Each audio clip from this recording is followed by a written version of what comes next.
Hello, শুনতে পাচ্ছ? Hello,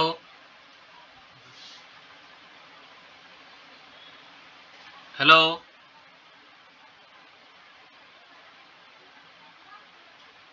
hello.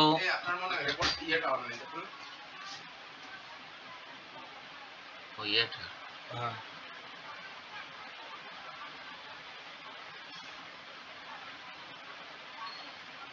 ও দুটোই বন্ধ করে।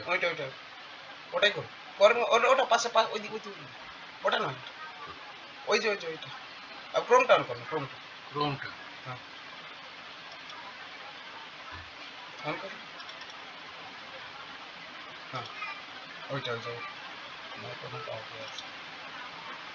এটা নেবে তুমি, ওই যে নোটটা। হ্যালো।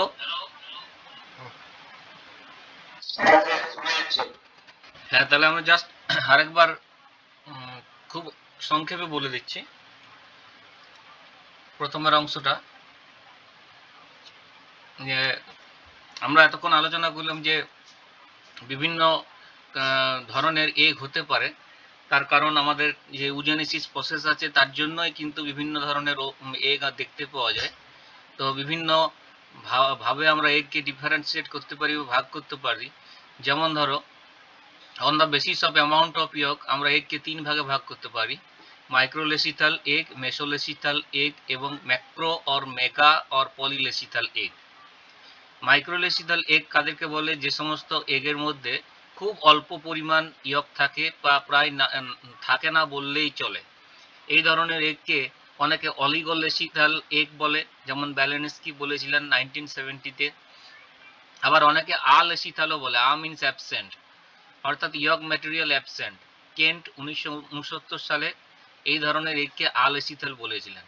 এই ধরনের এগ সাধারণত সেই সমস্ত অর্গানিজম বা অ্যানিমেলের মধ্যে বেশি দেখতে পাওয়া যায় যারা কিন্তু মাতৃ দেহের মধ্যেই কিন্তু সমস্ত নিউট্রিয়েন্টসগুলো পেয়ে যায়।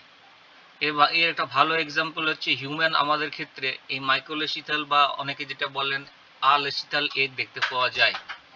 দ্বিতীয় সেকেন্ড টাইপ হচ্ছে মেসোলেসিথাল এগ, যেখানে মডারেট অ্যামাউন্ট অফ ইয়ক থাকে, অর্থাৎ এখানে অল্প পরিমাণ ইয়ক থাকে, যেটা সম্পূর্ণ ডেভেলপমেন্টের জন্য সাফিসিয়েন্ট নয়, যার জন্য এই ধরনের এগ যাদের দেখতে পাওয়া যায় তাদের একটা লার্ভাল স্টেজ থাকে সাধারণত, যেমন ফ্রগ, অ্যানিলিডা এবং মোলাস্কা। তৃতীয় প্রকার যে এগ দেখতে পাওয়া যায় সে টাইপ হচ্ছে, সেটা হচ্ছে ম্যাক্রো বা মেগা বা পলিলেসিথাল এগ। এই ধরনের এগ কিন্তু এতে কিন্তু high amount of yolk material দেখতে পাওয়া যায়।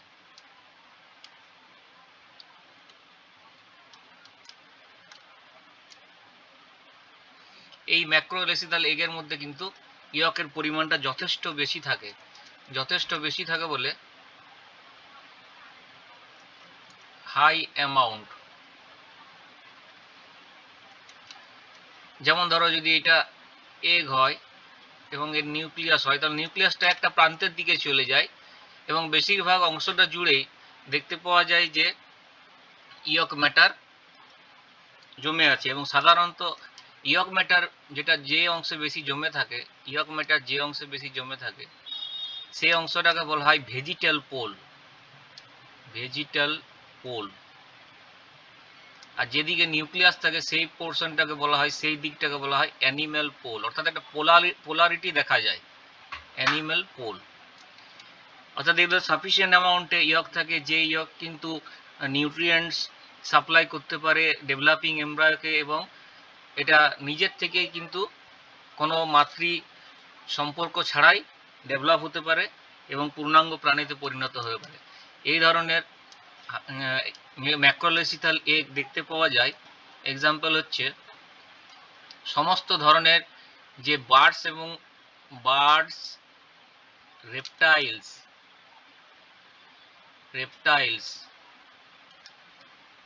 রেপটাইলস এছাড়া তোমার হচ্ছে প্রোটোথেরিয়ান ম্যামেল। প্রোটোথেরিয়ান ম্যামেল মানে হচ্ছে এগ লাইং ম্যামেল, যেমন প্লাটিপাস। এগ লাইং ম্যামেল যেগুলো, এগ লাইং যে ম্যামেল তাদের ক্ষেত্রে কিন্তু দেখতে পাওয়া যায় এই ধরনের ম্যাক্রোলেসিথাল এগ।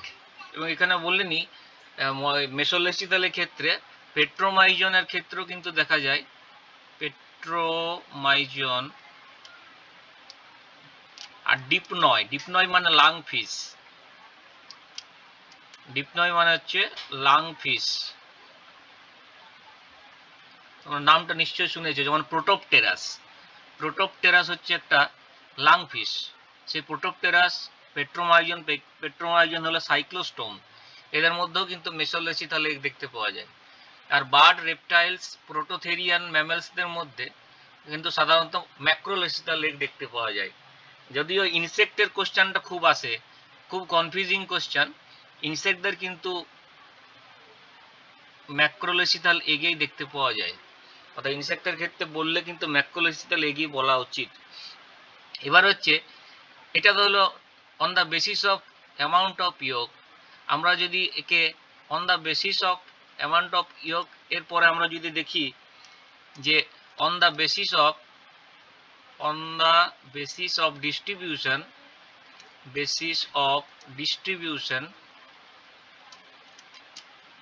ডিস্ট্রিবিউশন অর্থাৎ কিভাবে থাকছে তার উপরে যদি ভাগ করি, তাহলে আমরা দেখতে পাবো যে egg can be classified into three major type. Number one, isolecital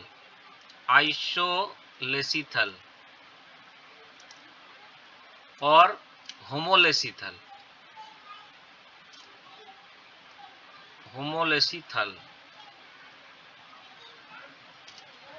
Isolecital or homolecital, telolecital,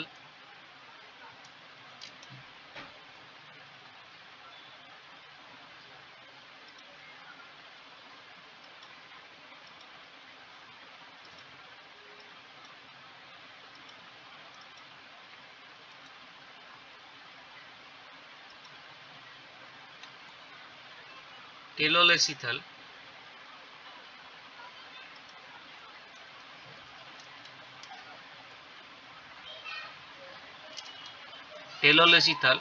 এবং তৃতীয় প্রকার হচ্ছে সেন্ট্রোলেসিথাল।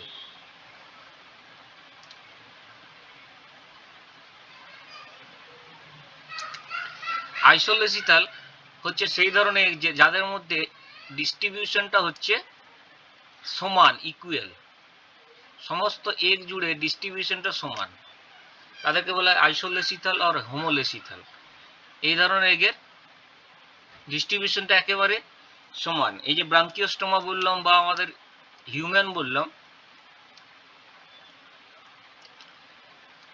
এদের কিন্তু এগের পরিমাণটাও খুব, সাধারণত মাইক্রোলেসিথাল যে সমস্ত এগগুলো হয় তাদের এই ধরনের আইসোলেসিথাল বা হোমোলেসিথাল দেখতে পাওয়া যায়। ব্রাঙ্কিওস্টোমা, অ্যাম্পিওক্সাস, হিউম্যান এই সমস্ত অ্যানিমেলদের ক্ষেত্রে আইসোলেসিথাল দেখতে পাওয়া যায়। টেলোলেসিথাল এগ হচ্ছে যেখানে ইয়ক ম্যাটেরিয়ালটা টেল বা ভেজিটাল পোলে জমা হয়ে থাকে, এরকম ভেজিটাল পোলে জমা হয়ে থাকে, তাকে বলা হয় টেলোলেসিথাল। অর্থাৎ এটা অ্যানিম্যাল পোল, যেদিকে নিউক্লিয়াস থাকে, অপর দিকটা যেদিকে ইয়ক থাকে বেশি, সেটাকে বলে ভেজিটাল পোল। তাহলে এই ধরনের বলা এগকে বলা হয় টেলোলেসিথাল। এই ধরনের এগ দু রকম হতে পারে, মডারেটলি টেলোলেসিথাল আর হাইলি টেলোলেসিথাল। তো মডারেটলি টেলোলেসিথাল এগ বলা হয় ফ্রগকে, অর্থাৎ ফ্রগেও হচ্ছে টেলোলেসিথাল এগ। আর হাইলি টেলোলেসিথাল এগ বলা হয় বার্ডস, রেপটাইলস, প্রোটোথেরিয়ান ম্যামেল,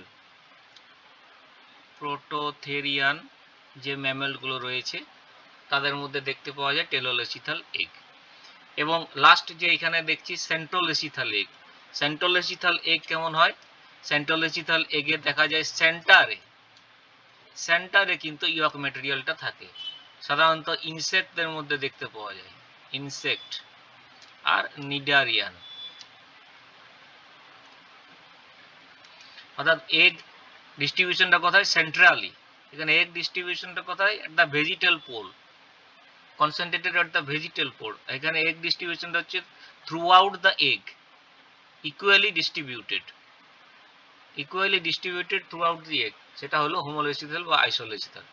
তাহলে আমরা এই রকম অন দ্য বেসিস অফ ডিস্ট্রিবিউশনও ভাগ করতে পারি।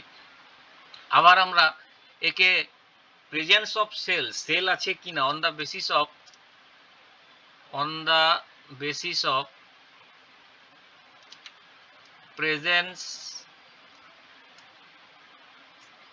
প্রেজেন্স অফ সেল, খোলক থাকে কিনা তার উপর ভিত্তি করে আমরা একে 2 ভাগে ভাগ করতে পারি। নাম্বার 1 হচ্ছে ক্লিডোইক এগ,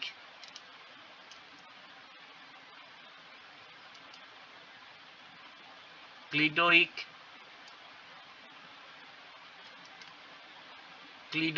এগ, আর নাম্বার 2 হচ্ছে নন ক্লিডোইক।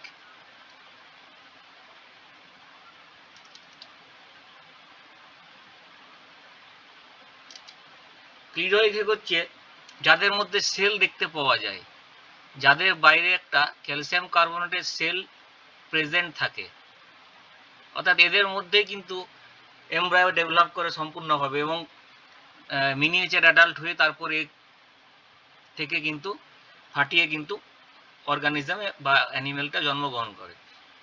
এই ধরনের তাহলে ক্লিডোইক এগ দেখতে পাবো আমরা, খুব কমন জানি মুরগি, হাঁস ইত্যাদির যে ডিমগুলো, বার্ডস, রেপটাইল, প্রোটোথেরিয়ান ম্যামেল, এদের ক্লিডোইক এগ দেখতে পাওয়া যায়। এবং নন ক্লিডোইক এগ বাকি যে সমস্ত, যেমন হিউম্যানের এগ যদি বলি, বাকি ম্যামেলসদের যে এগ আছে, ইউথেরিয়ান ম্যামেলস যতগুলো আছে, সে কাউ থেকে শুরু করে যাই বলবে, ইউথেরিয়ান সমস্ত ম্যামেলের কিন্তু নন ক্লিডোইক এগ দেখতে পাওয়া যায়। তাহলে on the basis of presence of cell আছে কি নেই তার ভিত্তিতে আমরা ক্লিডোইক নন ক্লিডোইক এগ আমরা 2 ভাগে ভাগ করতে পারি। আবার ফেট কি, এগ সেলের on the basis of fate, অর্থাৎ ভবিষ্যতে কি হবে তার উপর ভিত্তি করে কিন্তু 2 ভাগে ভাগ করতে পারি। নাম্বার 1 একটাকে বলা হয় ডিটারমিনেট,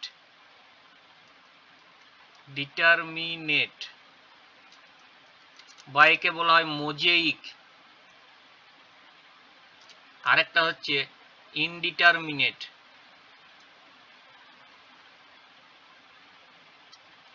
বা একে বলা হয় রেগুলেটিভ।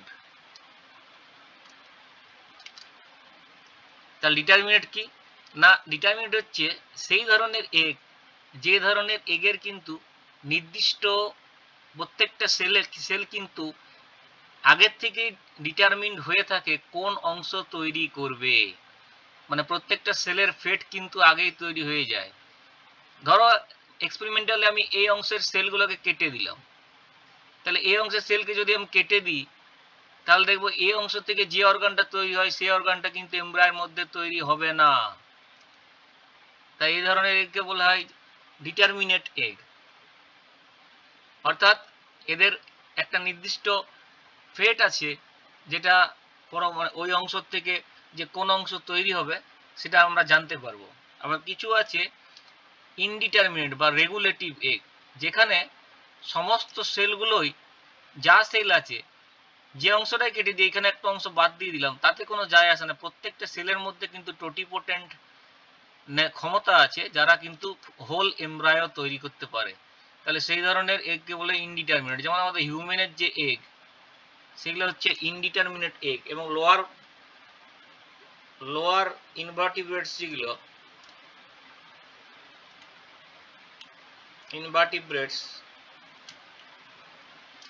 তাদের কিন্তু দেখা যায় যে ডিটারমিনেট এগ দেখতে পাওয়া যায়, অর্থাৎ মোজেইক এগ দেখতে পাওয়া যায়। নির্দিষ্ট অঞ্চল যদি বাদ পড়ে যায় তাহলে কিন্তু দেখা যাবে যে সেই অঞ্চলে যে অর্গান তৈরি করার কথা ছিল সেই অর্গান আমরা দেখতে পাবো না, ল্যাকিং হবে। তাহলে এইভাবে কিন্তু বিভিন্নভাবে এগকে আমরা ভাগ করতে পারি। এখন প্রশ্ন হচ্ছে এত ধরনের এগ আমরা ডিভিশন পড়লাম কেন? ফার্টিলাইজেশন পড়ার জন্য। কারণ এই ফার্টিলাইজেশন পড়ার জন্য এগুলো কাজে লাগে, কারণ আমরা ফার্টিলাইজেশন থেকে ক্লিভেজে যাব। তো ফার্টিলাইজেশনের জন্য এবং ক্লিভেজের জন্য এই বিভিন্ন ধরনের এগে কিন্তু স্ট্রাকচারের একটা বেসিক নলেজ থাকা দরকার আছে, কারণ বিভিন্ন ফার্টিলাইজেশনের ক্ষেত্রে বিভিন্ন ধরনের আমরা এগের সম্মুখীন হব এবং প্রসেসের কিন্তু হুবহু একই রকম আমরা দেখতে পাবো না। তাই জন্য আমরা কিন্তু এই টাইপগুলো বিভিন্ন জানলাম এবং এখান থেকে কোশ্চানও কিন্তু আসে বিভিন্ন পরীক্ষায়। খুব ইম্পর্টেন্ট এই কারণেই, কারণ এখান থেকে কোশ্চান কিন্তু আসে। তাহলে অ্যামাউন্ট অফ ইওকে মাইক্রোলেসিথাল, মেসোলেসিথাল, মেগালেসিথাল, তারপরে বেসিস অফ ডিস্ট্রিবিউশনে আইসোলেসিথাল আর হোমোলেসিথাল, টেলোলেসিথাল এবং সেন্ট্রোলেসিথাল। কিরকম কোশ্চেন আছে আমি বলি একটা এক্সাম্পল, যে বললো যে ইনসেক্টের এগ কি ধরনের এগ, অপশন দেওয়া থাকলো সেন্ট্রোলেসিথাল অ্যান্ড মাইক্রোলেসিথাল, সেন্ট্রোলেসিথাল অ্যান্ড মেগালেসিথাল, সেন্ট্রোলেসিথাল অ্যান্ড আইসোলেসিথাল, সেন্ট্রোলেসিথাল অ্যান্ড মেসোলেসিথাল। তাহলে কিন্তু তোমাকে এই যে তুমি এগের টাইপগুলো পড়লে সেখান থেকে চিন্তা করতে হবে যে ইনসেক্ট আমি ম্যাক্রোলেসিথালের ক্ষেত্রে দেখেছি, ইনসেক্ট আমি সেন্ট্রোলেসিথালের ক্ষেত্রেও দেখেছি। তাহলে আনসারটা আমাকে চয়েস করতে হবে যেটাতে আছে মেগালেসিথাল এবং সেন্ট্রোলেসিথাল। তাহলে এরকম যে কোনো কোশ্চেন কিন্তু দিতে পারে দুটোকে কম্বাইন করে, হ্যাঁ, বা তিনটেকে কম্বাইন করে। সেক্ষেত্রে কনফিউজ হলে চলবে না, এই জিনিসটা মাথায় থাকলেই তোমার অটোমেটিক কোশ্চেনটার অ্যান্সার দেওয়া ইজিলি যাবে। আবার on the basis of presence of সেলো বললাম, অর্থাৎ ক্যালসিয়াম কার্বনেটের একটা আউটার কাভারিং, যেমন আমরা ডিমের দেখতে পাই খোলক আছে, সেটা যদি থাকে তাহলে বার্ড, রেপটাইল, প্রোটোথেরিয়ানের ক্ষেত্রে দেখা যায়, তখন তাকে বলা হয় ক্লিডোইক এগ। যদি না থাকে তখন তাকে বলা হয় নন ক্লিডোইক এগ, যেমন হিউম্যানের। আবার যদি ডিটারমাইন করা যায় ভবিষ্যতে কোন অঙ্গ তৈরি করবে এগের সেল থেকে, তাহলে বলা যায় যে ডিটারমিনেট বা মোজেইক এগ। যদি সবগুলোই টোটিপোটেন্ট সেল হয় তাহলে ইনডিটারমিনেট, সেগুলো রেগুলেটিভ, সেগুলো মানে সব টোটিপোটেন্ট সেল যেহেতু, যেমন হিউম্যান বা হায়ার ভার্টিব্রেটসগুলোর ক্ষেত্রে দেখতে পাওয়া যায়, সেগুলো হচ্ছে সব ইনডিটারমিনেট এগ। তাহলে এগুলো আমরা বিভিন্ন টাইপ জানলাম, বিভিন্ন প্রশ্ন আসতে পারে। এবারে আমরা যা বলছিলাম ফার্টিলাইজেশন, তার জন্য এতগুলো কথা বললাম, তো কারণ আমাদের কাজে লাগতে পারে নলেজটা। ফার্টিলাইজেশন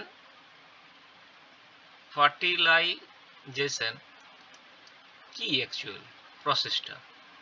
এটা কিছুই না, এটা হচ্ছে fusion of male and female haploid gamete to form diploid zygote। খুব সিম্পল একটা প্রসেস। মেল আর ফিমেল গ্যামেটের, হ্যাপ্লয়েড গ্যামেটের মিলন হচ্ছে এবং ডিপ্লয়েড জাইগোট তৈরি হচ্ছে। সেই জাইগোট থেকে আবার ডিভিশন হবে, ক্লিভেজ হবে, বিভিন্ন প্রসেসের মধ্য দিয়ে আবার এমব্রায়ো তৈরি হবে। এমব্রায়োর আবার বিভিন্ন স্টেজের মধ্যে দিয়ে তারা মিনিয়েচার অ্যাডাল্ট হবে। খুব সহজ পদ্ধতি, আর যত সহজ এটা মনে হচ্ছে এক লাইনে লিখে দেওয়া যাচ্ছে, তত সহজ পদ্ধতি কিন্তু ফার্টিলাইজেশন নয়। এখন এই ফার্টিলাইজেশন সাধারণত দু রকম দেখতে পাওয়া যায়। সেটা হলো পরিবেশ অনুযায়ী external fertilisation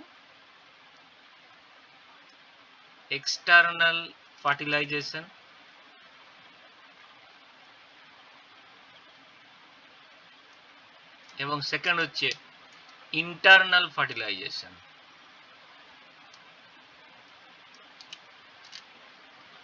What do you mean by external fertilization? External fertilization মানে হচ্ছে fertilization takes place outside the mother body।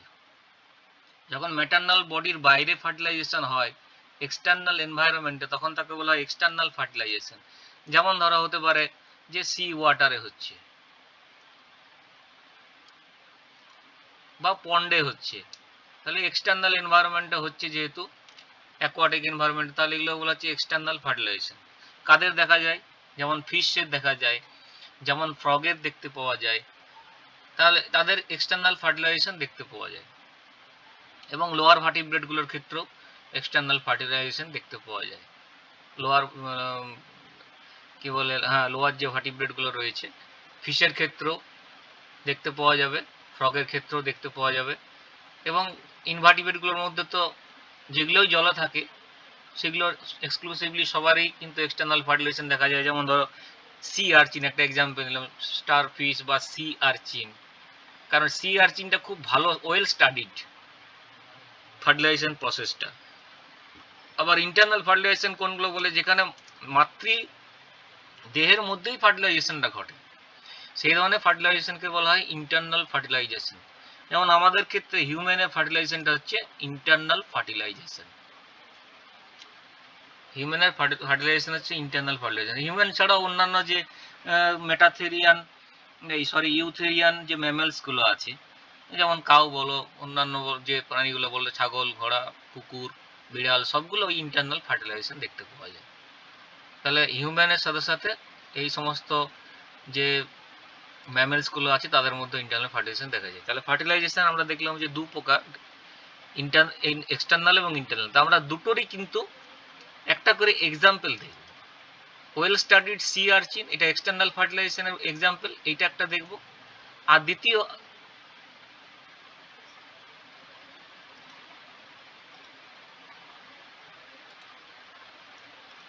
দ্বিতীয় কিন্তু আমরা ইয়েও দেখব, কি বলে তোমার হিউম্যানের ক্ষেত্রেও আমরা দেখব। তো প্রথমে আমরা আসছি হিউম্যানের ফার্টিলাইজেশন পদ্ধতিটা কেমন হয়, কোন কোন স্টেপ ফলো করে হয়।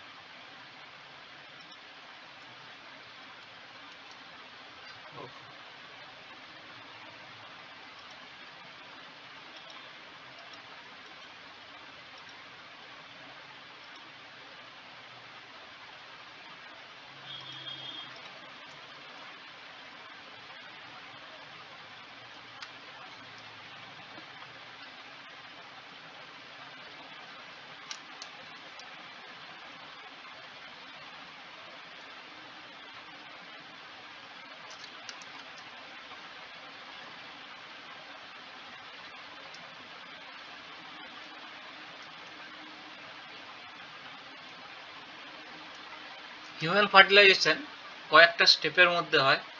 তার আগে আমি তোমাদেরকে প্রথমে দেখাই যে হিউম্যান ফার্টিলাইজেশনটা কোথায় হয়।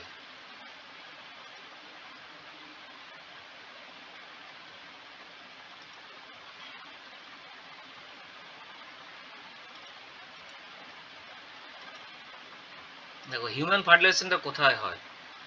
হিউম্যান ফার্টিলাইজেশন সাইট যদি আমরা দেখি, তাহলে আমরা দেখব যে যদি একটা, আমরা জানি যে মেনস্ট্রুয়াল সাইকেলের 14তম দিনে ওভুলেশন প্রক্রিয়া ঘটে, অর্থাৎ ওভারির থেকে সেকেন্ডারি উসাইট সেটা রিলিজ হয় ফলিকেলকে রাপচার করে, গ্রাফিয়ান ফলিকেলকে রাপচার করে ওভারি থেকে ওভুলেশন অর্থাৎ 14th ডেতে কিন্তু রিলিজ হয়। কোথায় রিলিজ হয়?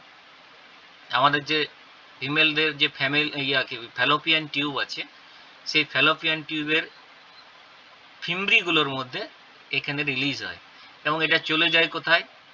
এটা চলে যায় ফ্যালোপিয়ান টিউবের মধ্যে, যেখানে অ্যাম্পুলা রিজন আছে, অ্যাম্পুলা অংশ আছে। আমরা জানি অ্যাম্পুলা, ইসমাস, এরকম বিভিন্ন অঞ্চল আছে। অ্যাম্পুলা এবং ইসমাসের কোনো একটা জাংশনের মধ্যে সাধারণত দেখা যায়। অর্থাৎ সাইট, ফার্টিলাইজেশন সাইট হিউম্যানের ক্ষেত্রে কোথায়? অ্যাম্পুলা বা অ্যাম্পুলা ইসমাস জাংশন, যেটাই বলবে। তো অ্যাম্পুলা যদি থাকে কোশ্চেনে, তো অ্যাম্পুলাই আনসার করতে হবে, কারণ অ্যাম্পুলার মধ্যেই কিন্তু ফার্টিলাইজেশন হয়। তাহলে ফার্টিলাইজেশন সাইট যদি বলে, তাহলে কিন্তু এই যে ফার্টিলাইজেশন সাইট দেখিয়েছে যে এই অ্যাম্পুলা, যেখানে স্পার্ম এসে পৌঁছাচ্ছে। স্পার্ম কোথা থেকে পৌঁছাচ্ছে? যদি জেনে রাখো যে এই 14, 15, 16 এই দুদিন 48 ঘন্টা একটা এগ কিন্তু অ্যাক্টিভ থাকে, 48 ঘন্টা পর্যন্ত, 24 থেকে 48 ঘন্টা পর্যন্ত। এই সময় যদি ইনসেমিনেশন ঘটে, অর্থাৎ ইজাকুলেশন ঘটে ভেজাইনার মধ্যে যদি স্পার্মের, তাহলে কিন্তু স্পার্ম কোন পথে যায়? তাহলে স্পার্ম দেখা যায় প্রথমে যায় সার্ভিক্স, তারপরে যায় ইউটেরাস, অর্থাৎ এইখানে ইউটেরাস পোর্শন, এই যে এইটা ইউটেরাস দিয়ে চলে ঢুকে যায় ফ্যালোপিয়ান টিউবের মধ্যে। তারপরে সেটা গিয়ে পৌঁছয় এইখানে ampulla of the Fallopian tube. এই অ্যাম্পুলা অফ দ্য ফ্যালোপিয়ান টিউবে এসে পৌঁছে থাকে এগ। দি এগ এবং স্পার্মের যদি সাক্ষাৎ হয়, অ্যাপ্রোচ হয় তাহলে দেখা যায় যে ফার্টিলাইজেশন ঘটতে পারে এবং সেখানে ফার্টিলাইজেশন প্রসেস হয়ে জাইগোট তৈরি হয়, ডিপ্লয়েড জাইগোট তৈরি হয় দুটো হ্যাপ্লয়েড গ্যামেট থেকে। তো যদি ফার্টিলাইজেশন না হয় তাহলে কি ঘটে, তখন দেখা যায় যে আর কিন্তু সেক্ষেত্রে এই সেকেন্ডারি স্পারমাটোসাইট এটা এখনো কিন্তু ফার্টিলাইজেশন হলে কিন্তু ওভাম হয়, ফার্টিলাইজেশন না হলে কিন্তু সেকেন্ডারি স্পারমাটোসাইটেই থাকে।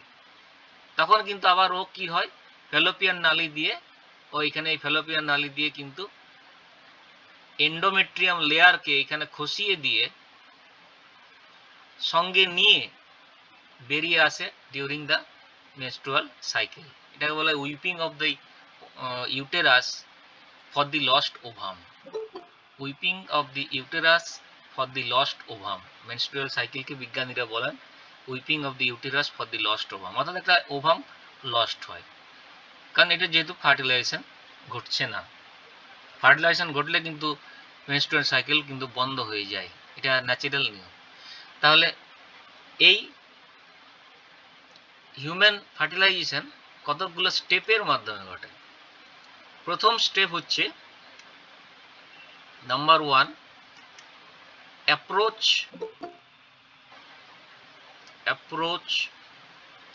of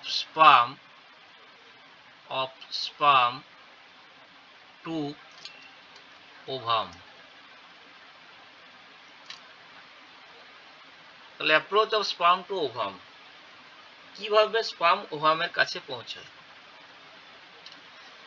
আমরা যদি দেখি তাহলে দেখব যে এই স্টেপের মধ্যে স্পার্মের কাছে ওভাম পৌঁছতে যখন ইনসেমিনেশন হয়ে যায় বা ইজাকুলেশন হয়ে যায়, একটা ওয়ান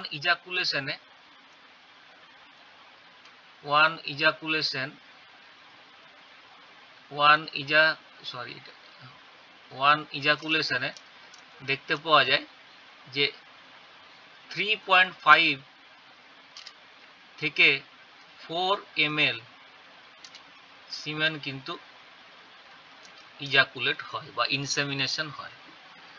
এবার ইনসেমিনেশন যখন হয়ে গেল ভ্যাজাইনাতে, তো দেখা যায় এই একবার ইজাকুলেশনের যে সিমেন থাকে তাতে প্রায় 200 থেকে 300 মিলিয়ন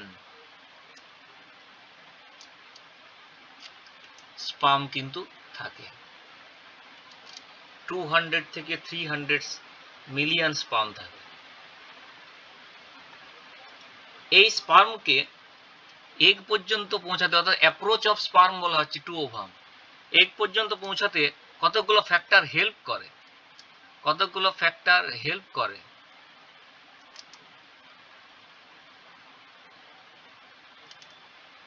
সেগুলো কি? 1 নাম্বার ফ্যাক্টর আমরা দেখতে পাই যে ল্যাসিং মুভমেন্ট। ল্যাসিং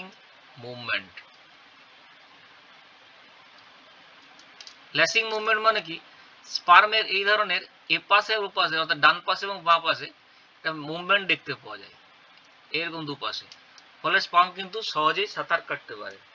এটা প্রচুর পরিমাণে এনার্জি প্রয়োজন হয় ল্যাসিং মুভমেন্টের জন্য, যার জন্য মাইটোকন্ড্রিয়া যেটা স্পার্মের মধ্যে অলরেডি থাকে, যেটাকে নেভেন কার্ন আমরা বলেছিলাম, তার দ্বারা কিন্তু এই ল্যাসিং মুভমেন্টটা পেয়ে যায়। ফলে স্পার্ম কিন্তু খুব দ্রুত পৌঁছাতে পারে। সাধারণত স্পিডটা কত, 1 থেকে 4 মিলিমিটার পার মিনিট। এই ল্যাসিং মুভমেন্ট স্পার্মকে হেল্প করে এগ পর্যন্ত পৌঁছাতে। নাম্বার 2 দেখা যায় প্রোস্টাগ্ল্যান্ডিন।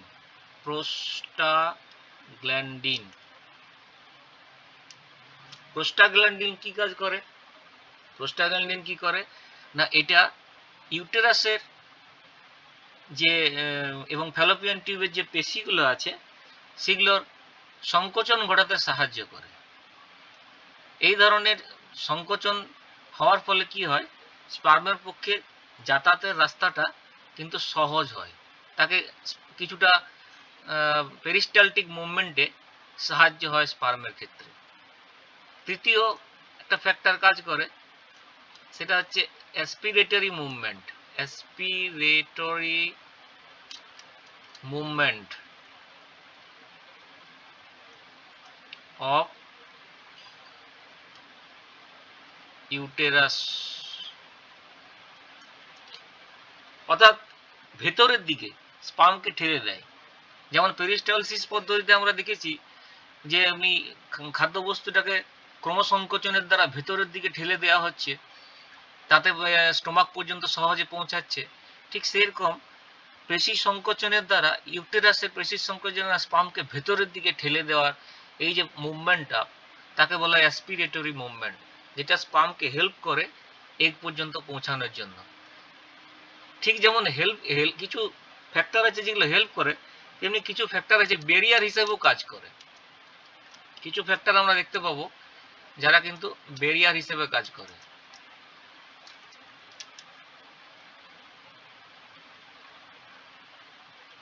ব্যারিয়ার হিসেবে কাজ করে, ব্যারিয়ার টু স্পার্ম। নাম্বার 1, প্রথম যেটা দেখতে পাওয়া যায় যে পিএইচ, এই পিএইচটা হয় সাধারণত acidic pH of female reproductive tract.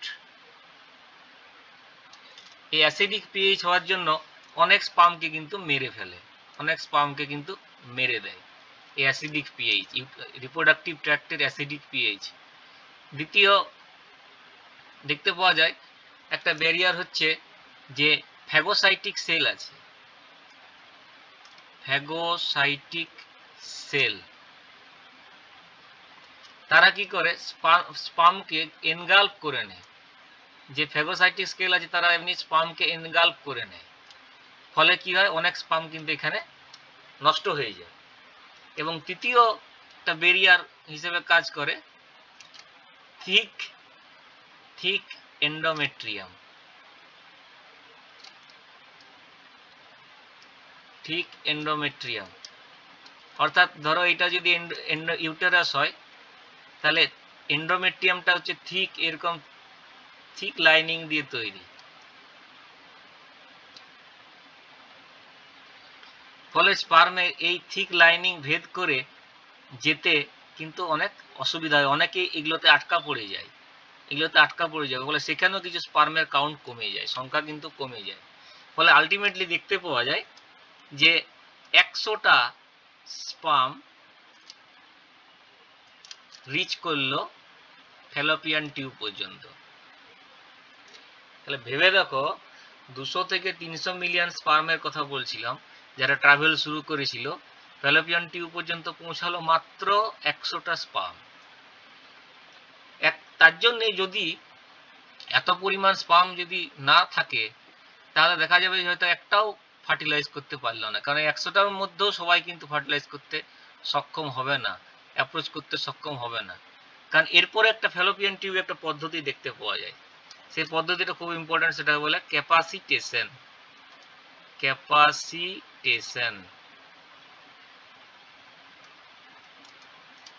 ক্যাপাসিটেশন কি? ক্যাপাসিটেশন হচ্ছে যে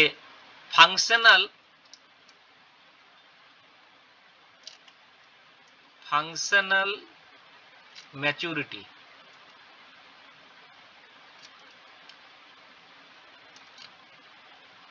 অ্যাটেন।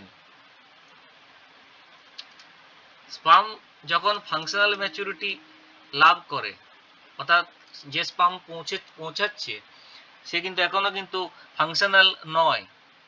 কেন নয়? কারণ তার মধ্যে আমরা পড়েছিলাম যে স্ট্রাকচারটা যখন পড়েছিলাম, এরকম গ্রুপ আছে, এরকম হেড রিজন আছে, হ্যাঁ, এইখানে অ্যাক্রোজোম আছে, আমরা পড়েছিলাম, এইখানে কি বলে সেন্ট্রোজোম আছে বা সেন্ট্রিওল আছে। তো এই অ্যাক্রোজোমের বাইরে এইখানে কতকগুলো দেখা যায় এইভাবে, অ্যাক্রোজোমের বাইরে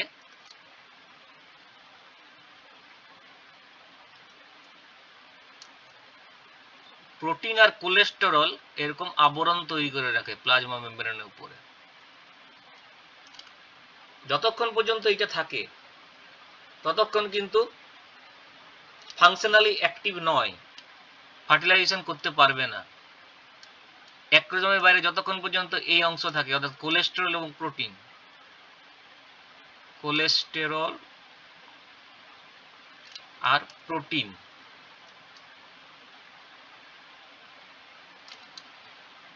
এই কোলেস্টেরল এবং প্রোটিনকে কে ভাঙে না এগের মধ্যে, এগের থেকে এই যে এগ তৈরি হলো, যখনই ফ্যালোপিয়ান টিউব এলো তখনই ফ্যালোপিয়ান ট্র্যাক্টের কিছু কেমিক্যাল আছে, যে কেমিক্যালগুলো কিন্তু কি করে না এই যে কোলেস্টেরল এবং প্রোটিন আছে এগুলোকে ভেঙে দেয়, ফলে অ্যাক্রোজোমটা ফ্রি হয়ে যায়। এই যে অ্যাক্রোজোম ফ্রি হয়ে গেল তখন কিন্তু এ ফাংশনালি মোটাইল হলো, অর্থাৎ এ কিন্তু এগের কাছে গিয়ে এগের সাথে ফার্টিলাইজ করতে সক্ষম হবে। তাহলে এই ফাংশনাল ম্যাচুরিটি আসার প্রক্রিয়াকে বলা হয়, অর্থাৎ এই কোলেস্টেরল এবং প্রোটিন যেগুলো প্রেজেন্ট আছে অ্যাক্রোজোমের মাথায় প্লাজমা মেমব্রেনের উপরে, যার জন্য কিন্তু ও কোনো বিক্রিয়া করতে পারবে না, এগের কাছ পর্যন্ত পৌঁছালো, তো এইটা সরে গিয়ে একে ডাইজেস্ট করে দিয়ে তারপরে স্পার্মের ফাংশনাল ম্যাচুরিটি অর্জন করার পদ্ধতিকে বলা হয় ক্যাপাসিটেশন। এবার ক্যাপাসিটেশনের পরে সে কি হলো না ফ্যালোপিয়ান টিউবে পৌঁছালো। এইখানে যখন সে পৌঁছে যাবে তখন একটা স্পিসিস স্পেসিফিক রিঅ্যাকশন হয়, স্পিসিস স্পেসিফিক রিঅ্যাকশন। সেই রিঅ্যাকশনটাকে বলা হয় fertilising anti fertilising reaction. Fertilising anti fertilising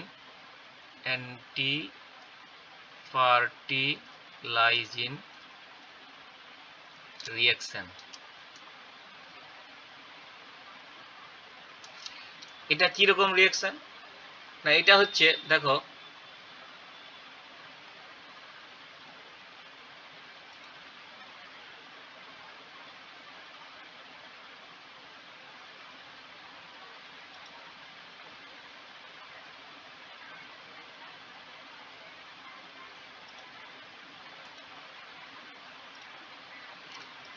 এইখানে দেখো যখন এগের কাছ পর্যন্ত পৌঁছে গেল তখন দেখতে পাওয়া যায় যে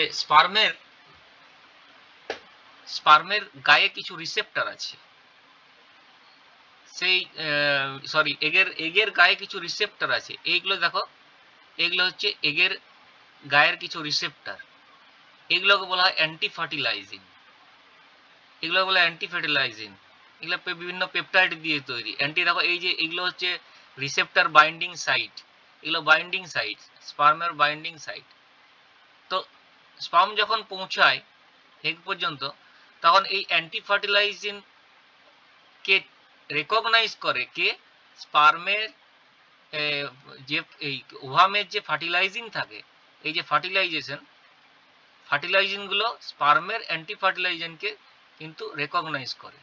ফলে স্পার্মগুলো যখনই নির্দিষ্ট প্রজাতির, অবশ্যই স্পিসিস স্পেসিফিক, অন্য যদি স্পিসিসের হয় এটা কিন্তু স্পিসিস স্পেসিফিক ঘটনা, নির্দিষ্ট এইগুলো কিন্তু নির্দিষ্টই হবে স্পার্মের রিসেপ্টরের জন্য। তখন কিন্তু দেখো স্পার্মগুলো কিন্তু ওই রিসেপ্টরে বাইন্ড করে আছে, অর্থাৎ অ্যান্টি ফার্টিলাইজিং আর ফার্টিলাইজিং। তাহলে এগের মধ্যে থাকা ফার্টিলাইজিং, এগ থেকে রিলিজ হওয়া ফার্টিলাইজিং, আর বা প্লাজমা মেমব্রেনে থাকা ফার্টিলাইজিং বা মেমব্রেনে থাকা ফার্টিলাইজিং, আর অ্যান্টি ফার্টিলাইজিং কোথায় থাকে না স্পার্মে। সেই দুটোর মধ্যে কিন্তু বিক্রিয়া হয়, ফার্টিলাইজিং অ্যান্টি ফার্টিলাইজিং। এই ধরনের বিক্রিয়াকে বলে অ্যাগ্লুটিনেশন রিঅ্যাকশন।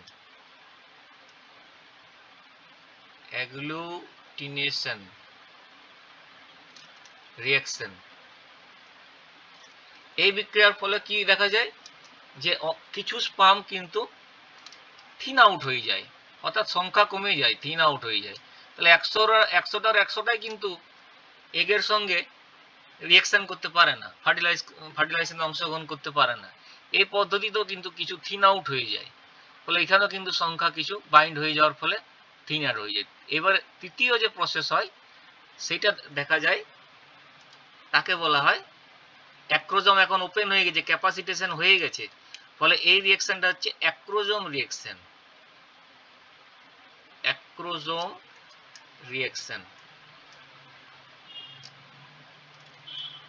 অ্যাক্রোজোম বিক্রিয়া কি ঘটে? অ্যাক্রোজোম বিক্রিয়া দেখতে পাওয়া যায় স্পার্মের যে অ্যাক্রোজোম আছে সেই অ্যাক্রোজোমটা যখন এগের কাছে পৌঁছায়, আমাদের দেখায়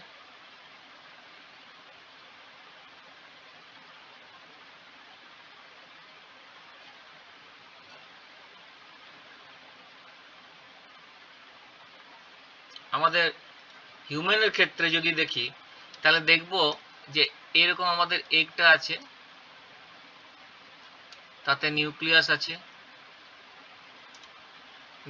আছে, তার বাইরে এইটা হচ্ছে প্লাজমা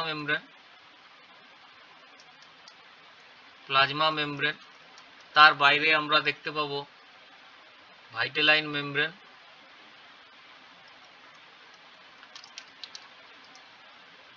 এরকম ভাইটেলাইন মেমব্রেন।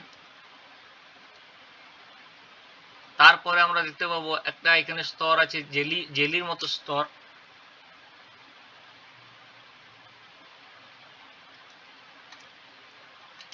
একটা জেলির মতো স্তর আছে, এখানে জেলির মতো স্তর আছে, এটাকে বলা হয় জোনা পেলুসিডা।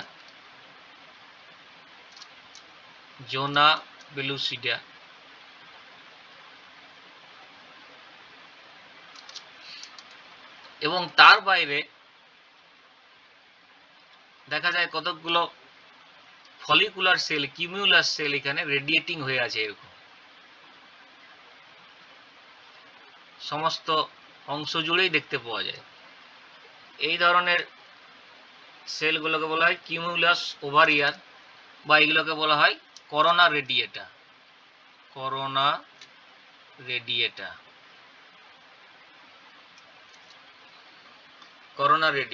এবার অ্যাক্রোজোম বিক্রিয়া কি হয় না, এখানে যখন স্পার্ম পৌঁছালো,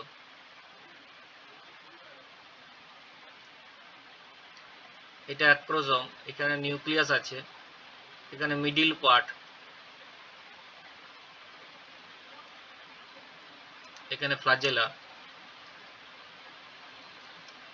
যখন এখানে অ্যাপ্রোচ করলো, প্রথমে যখন এই করোনা রেডিয়েটার সঙ্গে এ বাইন্ড করে, তখন দেখতে পাওয়া যায় যে এইখানে যে রিসেপ্টর আছে তার দ্বারা যখনই বাইন্ড হয়ে গেল, তখনই এর যে অ্যাক্রোজোম গ্র্যানিউল আছে সেটা কিন্তু বার্স্ট করে যায়। অ্যাক্রোজোম গ্র্যানিউলটা বার্স্ট করে না, ভুল বললাম, অ্যাক্রোজোম গ্র্যানিউলটা যেটা রয়েছে সেখান থেকে প্রোটিন নির্গত হয় বা এনজাইম নির্গত হয় বিভিন্ন প্রকারের। কতকগুলো হচ্ছে যেমন করোনা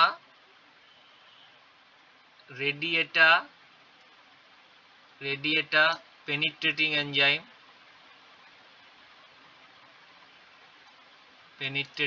এনজাইম,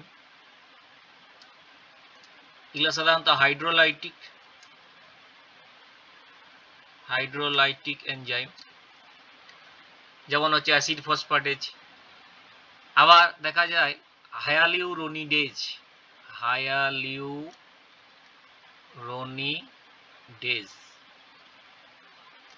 এ কি করে, এই করোনা রেডিয়েটার যে সেলগুলো যেখানে এই যে জড়ো হয়েছে করোনা রেডিয়েটার সেলগুলো, এগুলোর মাঝে এই জয়েন্টগুলো আমি দেখাচ্ছি অন্য কালার দিয়ে, এই যে জয়েন্টগুলো, এই কিউমুলাস সেলগুলো, এইগুলোকে কিউমুলাস সেল বলা হয়।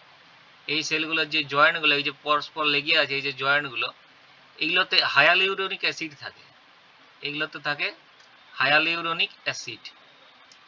এই হায়ালিউরোনিক অ্যাসিডকে ব্রেক করার জন্য হায়ালিউরোনিডেজ এনজাইম খরিত হয় কোথা থেকে, অ্যাক্রোজোম থেকে, হায়ালিউরোনিক অ্যাসিডকে ডাইজেস্ট করে। আর তৃতীয় একটা আছে, সেটা হচ্ছে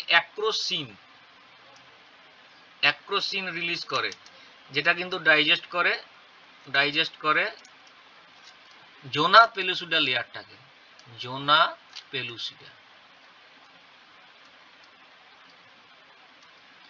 এই জোনা পেলুসিডা লেয়ারটাকে যখন ডাইজেস্ট করছে, অর্থাৎ এই লেয়ারটাকে যখন ডাইজেস্ট করছে, তখন স্পার্ম কোথায় পৌঁছে যাচ্ছে, স্পার্ম কিন্তু এইখানে পৌঁছে যাচ্ছে, অর্থাৎ এই ভাইটেলাইন মেমব্রেন বা প্লাজমা মেমব্রেন পর্যন্ত পৌঁছে যাচ্ছে স্পার্ম, যখনই এই অ্যাক্রোজোম রিঅ্যাকশন কমপ্লিট হচ্ছে। এতে দেখো 3 ধরনের এনজাইম কিন্তু রিলিজ হচ্ছে, অর্থাৎ এইখানে অ্যাক্রোজোম কিন্তু বাস্ট করছে না, অ্যাক্রোজোম থেকে রিলিজ হচ্ছে করোনার রেডিয়েটিং পেনিট্রেটিং এনজাইম, যেটা হাইড্রোলাইটিক এনজাইম, যেমন হচ্ছে অ্যাসিড ফসফাটেজ, হায়ালুরোনিডেজ। এখানে এই কিউমুলার সেলের মাঝে মাঝে যে হায়ালুরোনিক অ্যাসিড আছে সেগুলোকে ডিজলভ করে দেয় হায়ালুরোনিডেজ। আর অ্যাক্রোসিন কি করে, অ্যাক্রোসিন আরও ভিতরে গিয়ে জোনা পেলুসিটাকে ডাইজেস্ট করে দেয়, ফলে ভাইটালাইন মেমব্রেন বা প্লাজমা মেমব্রেন পর্যন্ত স্পার্ম পৌঁছে যায়। এবারে যখন স্পার্ম ভাইটালাইন মেমব্রেন পর্যন্ত পৌঁছে গেল, তখন কি দেখতে পাওয়া যাবে, যেটার সঙ্গে ফিউজ করবে, এখানে তখন দেখা যাবে যে ফার্টিলাইজেশন কোন তৈরি হবে।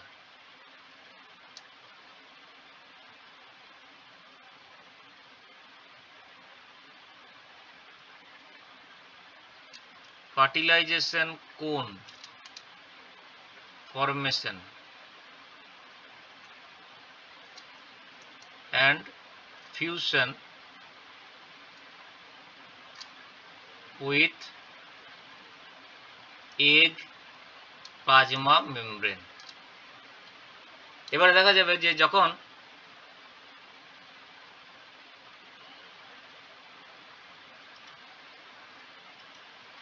দেখা যাবে যে এই তোমার জোনা পেলুসিটাকে ভেদ করে যখন ও এসে গেছে কাছ পর্যন্ত, অর্থাৎ এইরকম পৌঁছে গেছে এই প্লাজমা মেমব্রেন পর্যন্ত, তারপরে দেখতে পাওয়া যাবে কি না, প্লাজমা মেমব্রেনের সঙ্গে এইখানে অ্যাক্রোজোম কিন্তু যে ছিল, এই যে অ্যাক্রোজোম অংশটা, এটা কিন্তু বাস্ট করে যাবে, বাস্ট করে এইখান থেকে এইটা কি হবে, এইটার সাথে প্লাজমা মেমব্রেনের সঙ্গে যুক্ত হয়ে যাবে। তো প্লাজমা মেমব্রেনের সঙ্গে যখন যুক্ত হবে, তখন এইখানে এই যে কোণের মতো স্ট্রাকচারটা তৈরি হবে, এইটাকে বলা হয় ফার্টিলাইজেশন কোণ। এটাকে বলা হয় ফার্টিলাইজেশন কোণ। এই ফার্টিলাইজেশন কোণ কি সুবিধা করে, অর্থাৎ এই যে প্লাজমা মেমব্রেনটাই কিন্তু প্রোট্রিউড আউট হয়, এগের প্লাজমা মেমব্রেনটা এখানে প্রোট্রিউড হয়ে যায়, বৃদ্ধিপ্রাপ্ত হয় এবং এর সঙ্গে ফিউজ হয়ে যায়, আমাদের এই যে স্পার্মের সঙ্গে ফিউজ হয়ে যায়, এখানে নিউক্লিয়াসটা আছে, তখন এটাকে বলা হয় ফার্টিলাইজেশন কোণ। ফার্টিলাইজেশন কোণের মাধ্যমে একটা স্পার্ম এবং এগ তাদের মধ্যে ফিউশন ঘটে। ফিউশন ঘটে যখন এই নিউক্লিয়াসটা এখানে আসবে, তখনই আরেকটা প্রসেস ট্রিগার হয়ে গেল।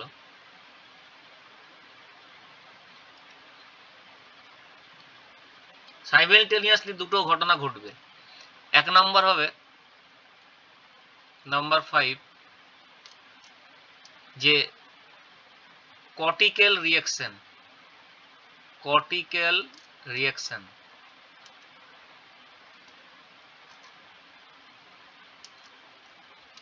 এটাকে বলা হয় ব্লক টু পলিস্পার্মি।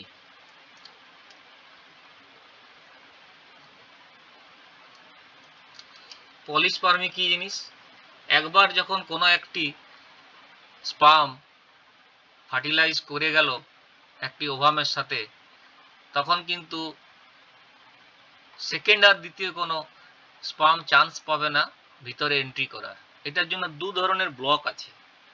এক ধরনের ব্লককে বলে first block to polyspermy, first block. দ্বিতীয় ধরনের হচ্ছে স্লো ব্লক।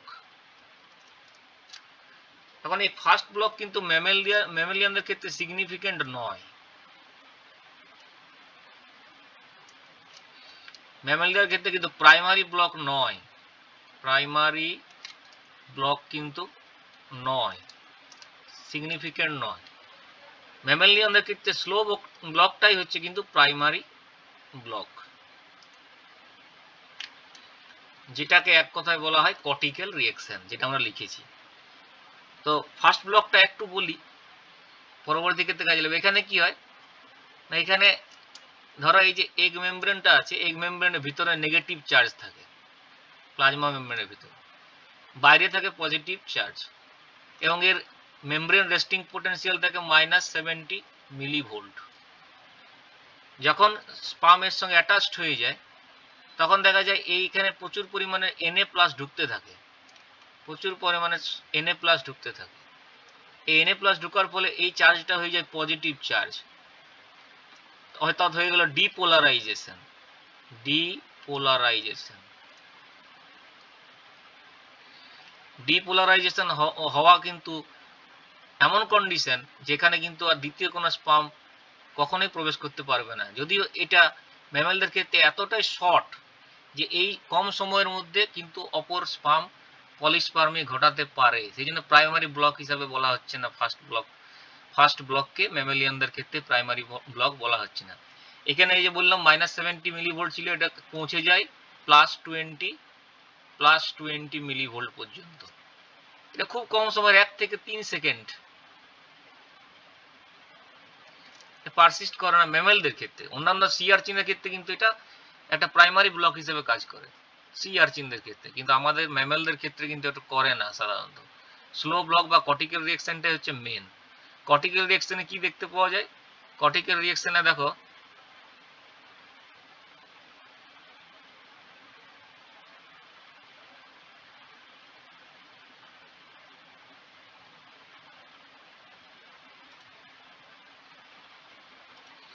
কর্টিক্যাল রিঅ্যাকশন এখানে ঘটছে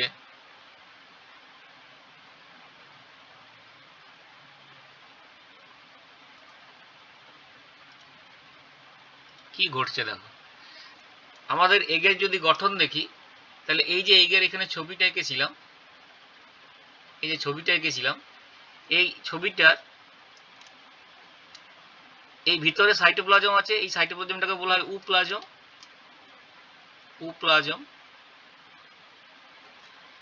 এবং এর বাইরের দিকে কটেক্সে এখানে ঘন সাইটোপ্লাজম দেখতে পাওয়া যায়। এই ঘন সাইটোপ্লাজমটাকে বলা হয় এক্সোপ্লাজম।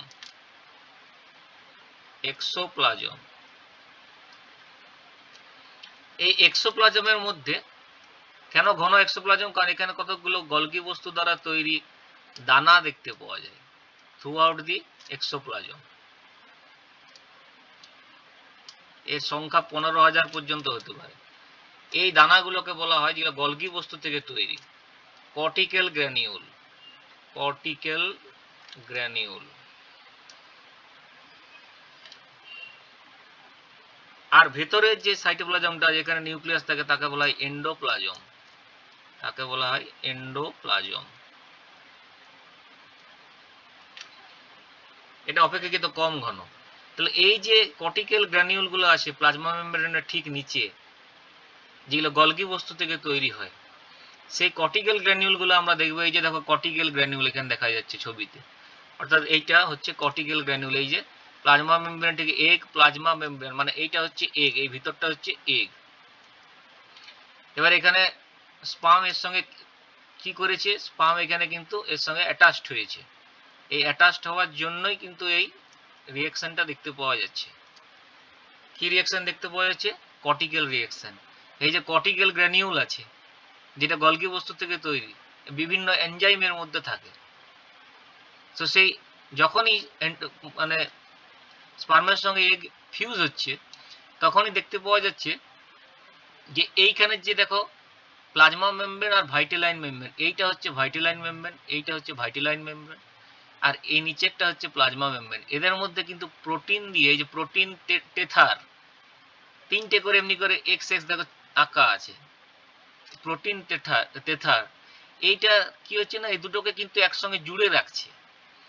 এবারে কি করছে, যখন তোমার এটা স্পার্মের সঙ্গে এগ সংস্পর্শে আসছে বা ফিউশন ঘটে যাচ্ছে, তখন এখানে ক্যালসিয়ামের পরিমাণটা বেড়ে যাচ্ছে। এটা কিন্তু অ্যাক্টিভেট করছে কর্টিক্যাল গ্র্যানিউলগুলোকে, কি না, প্লাজমা মেমব্রেনের নিচে গিয়ে জমা হতে।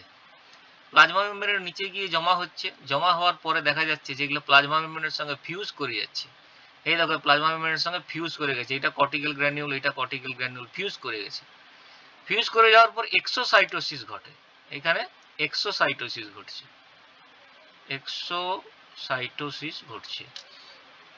এক্সোসাইটোসিস ঘটার ফলে এইখানে প্রোটিয়েজেস এনজাইম আমরা দেখতে পাচ্ছি আছে। তা কি করছে, এই ভাইটেলাইন মেমব্রেন আর প্লাজমা মেমব্রেনের মাঝের যে প্রোটিনগুলো আছে এগুলো ভেঙে দিচ্ছে। এই প্রোটিনগুলো ভেঙে দিচ্ছে, ফলে এই দুজনের মধ্যে যে বন্ডিংটা ছিল সেই বন্ডিংটা নষ্ট হয়ে যাচ্ছে, এবং গ্লুকোজামাইন গ্লাইকান এটা একটা পলিস্যাকারাইড, মিউকোপলিস্যাকারাইড। এই গ্লাইকোজামাইন গ্লাইকেন প্রচুর পরিমাণে এখানে রিলিজ হওয়ার কারণে অসমোটিক পোটেনশিয়ালটা এখানে বেড়ে যাচ্ছে। ফলে এখানে ফ্যালোপিয়ান টিউব থেকে আমরা দেখছি যে ওয়াটার H2O জল কিন্তু এখানে প্রবেশ করছে। ফলে এখানে অসমোটিক গ্রেডিয়েন্ট তৈরি হয়েছে, ফলে এখানে জল প্রবেশ করেছে। আর কর্টিক্যাল গ্র্যানিউলগুলো কি করে, কর্টিক্যাল গ্র্যানিউলগুলো এইখানে জমা হতে থাকে, এরকম জায়গায় জমা হতে থাকে, যে রিলিজ করছে সেগুলো এখানে গিয়ে জমা হতে থাকে। জমা হয়ে নিয়ে দেখা যায় যে এইখানে ভাইটালাইন মেমব্রেনটা অনেকটা উপরে উঠে গেছে, প্লাজমা মেমব্রেন থেকে অনেকটা বিস্তারিত হয়েছে, এবং এই কর্টিক্যাল গ্র্যানিউলগুলোকে জমা হয়ে নিয়ে একটা দেখো হায়ালিন লেয়ার তৈরি করেছে, এবং এটা শক্ত একটা মেমব্রেন তৈরি করেছে এইখানে, যে মেমব্রেনটা আর কিন্তু কোনোভাবে কোনো স্পার্মকে ভিতরে এন্ট্রি করতে দেবে না। এই মেমব্রেনটাকে বলা হয় fertilization membrane. Fertilization membrane, fertilization membrane. এই ফার্টিলাইজেশন মেমব্রেন তৈরি হয়ে যাওয়ার ফলে আর সেকেন্ড কিন্তু কোনো পলিস্পার্মির সুযোগ থাকছে না। এটা স্লো ব্লক টু পলিস্পার্মি এটাকে বলা হয়। তাহলে কর্টিক্যাল রিঅ্যাকশনের পরে এখানে হয়ে গেল কি না, যেটা বললাম ওই যে স্লো ব্লক টু পলিস্পার্মি, অর্থাৎ পলিস্পার্মি রোধ হয়ে গেল। এর ফলে যেটা ফিউজ করেছে সে পরবর্তী কিন্তু মিওসিসে চলে যাবে। এটা দিয়েছিলাম 5 number. 6 number meiosis starts, meiosis 2 starts, meiosis 2 starts. যে এগটা ছিল সে এগটা কিন্তু সেকেন্ডারি উসাইড হিসেবে ছিল। এই যে এগটা ছিল সেটা কিন্তু সেকেন্ডারি উসাইড, যখনই কিন্তু ফিউজ করলো স্পার্মের সাথে, যখনই ফিউজ করলো তখন এই যে নিউক্লিয়াসটা যখনই পৌঁছালো স্পার্মের, তখনই যে এগের কি ছিল না, একটা নিউক্লিয়াস ছিল আর একটা পোলার বডি ছিল, যেটা ভাইটালাইন মেমব্রেনে ছিল, যেটা পরে ডিসইন্টিগ্রেট হয়ে যায়। এইবারে কিন্তু যখনই নিউক্লিয়াস এখানে প্রেজেন্ট হলো তখন দেখা গেল মিওসিস 2 শুরু হয়ে গেল। অর্থাৎ এইখানে যে মাইটোটিক অ্যারেস্ট হয়েছিল, মেটাফেজ ফ্যাক্টর যেটা অ্যাক্টিভেটেড হয়েছিল, যার জন্য কিন্তু মেটাফেজ 2 এ অ্যারেস্ট হয়েছিল, মেটাফেজ 2 এ অ্যারেস্ট হয়েছিল, মিওসিস হচ্ছিল না, মেটাফেজ 2 এ বন্ধ হয়েছিল। এবারে সেটা কিন্তু anaphase promotion factor, anaphase promotion factor activate হয়ে যাবে।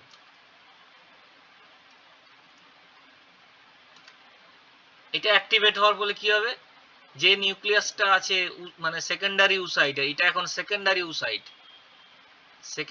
উসাইড, এর নিউক্লিয়াসটা কিন্তু এইবারে অ্যানাফেজ 2 শুরু করবে। এইবারে অ্যানাফেজ 2 এ যাবে, অর্থাৎ মিওসিসটা কমপ্লিট করবে। মিওসিসটা কমপ্লিট করে এখানে কিন্তু দেখা যাবে যে একটা উটিড বা একটা এগ তৈরি করলো, এগ নিউক্লিয়াস তৈরি করলো, এগ প্রো নিউক্লিয়াস, আর দুটো পোলার বডি তৈরি করলো।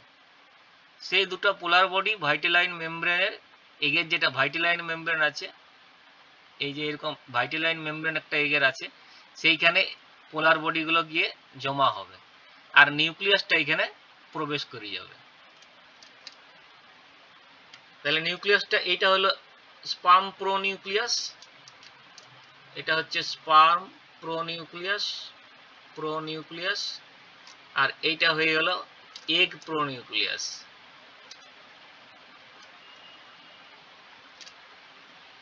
তাহলে এতক্ষণে কিন্তু মেটাফেজ শেষ হলো, এবং এইবারে আমরা এটাকে ওভাম বলতে পারি, সেকেন্ডারি উসাইড থেকে এবারে আমরা এটাকে ওভাম বলতে পারি। হ্যাঁ বলো, কিছু কোশ্চেন আছে? ভালো ছবি, হ্যাঁ ঠিক আছে, ভালো ছবি আমি দিয়ে দেবো।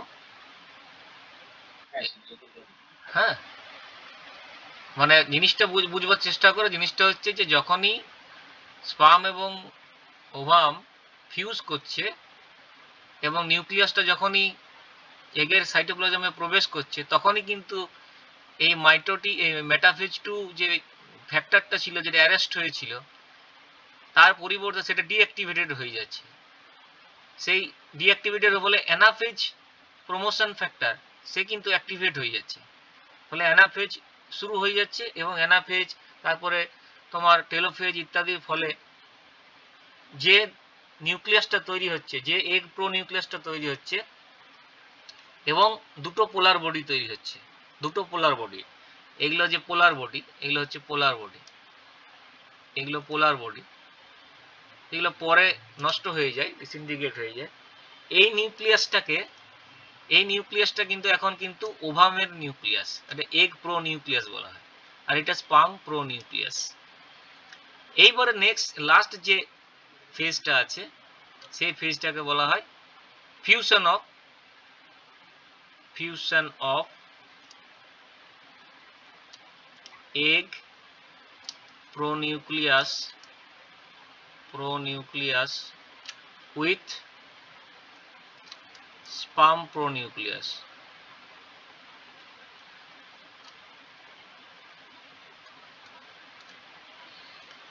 এই ফিউশনে আমরা দেখতে পাবো কি এরপরে, যখন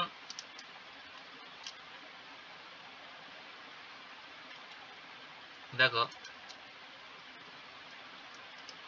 এই ধরো এই এখন অন্য মেমব্রেন গুলো আঁকছি না, অন্যগুলোও কিন্তু প্রেজেন্ট থাকে, যেটা দিয়ে ঢুকেছে সেইখানেই শুধু প্রেজেন্ট থাকে না, যে পাথটা দিয়ে স্পার্ম ঢুকেছে, অর্থাৎ যে পাথটা দিয়ে এটা দেখাচ্ছি আমি, যে পাথটা দিয়ে স্পার্মটা ঢুকেছে এই পাথটাকে বলা হয় কপুলেশন পাথ। এই পাথটাকে বলা হয়, এটা জেনে রাখো, কপুলেশন পাথ। কপুলেশন পাথ, এখান দিয়ে নিউক্লিয়াসটা ঢুকেছে এবং এগের নিউক্লিয়াসটা প্রেজেন্ট আছে, ওভামের নিউক্লিয়াস এখন তৈরি হয়ে গেছে, প্রো নিউক্লিয়াস, এইখানে ওভামের প্রো নিউক্লিয়াস আছে। আর এই নিউক্লিয়াসের সাথে আরেকটা জিনিস কিন্তু ঢুকেছে, যেটা বলেছিলাম স্পার্মাটোজেনেসিসে, সেটা হলো সেন্ট্রিওল গুলো। খেয়াল করে দেখো, সেই সেন্ট্রিওল গুলো কিন্তু দু প্রান্তের দিকে এখানে জমা হবে, এরকম দু প্রান্তের দিকে জমা হবে, দিয়ে সেখান থেকে অ্যাস্টার তৈরি হবে। এইবারে কি হবে না, এইবারে কিন্তু এই যে স্পার্ম নিউক্লিয়াসটা আছে, স্পার্ম নিউক্লিয়াসটা এগ নিউক্লিয়াসের কাছে এসে এদের মধ্যে ফিউশন ঘটবে।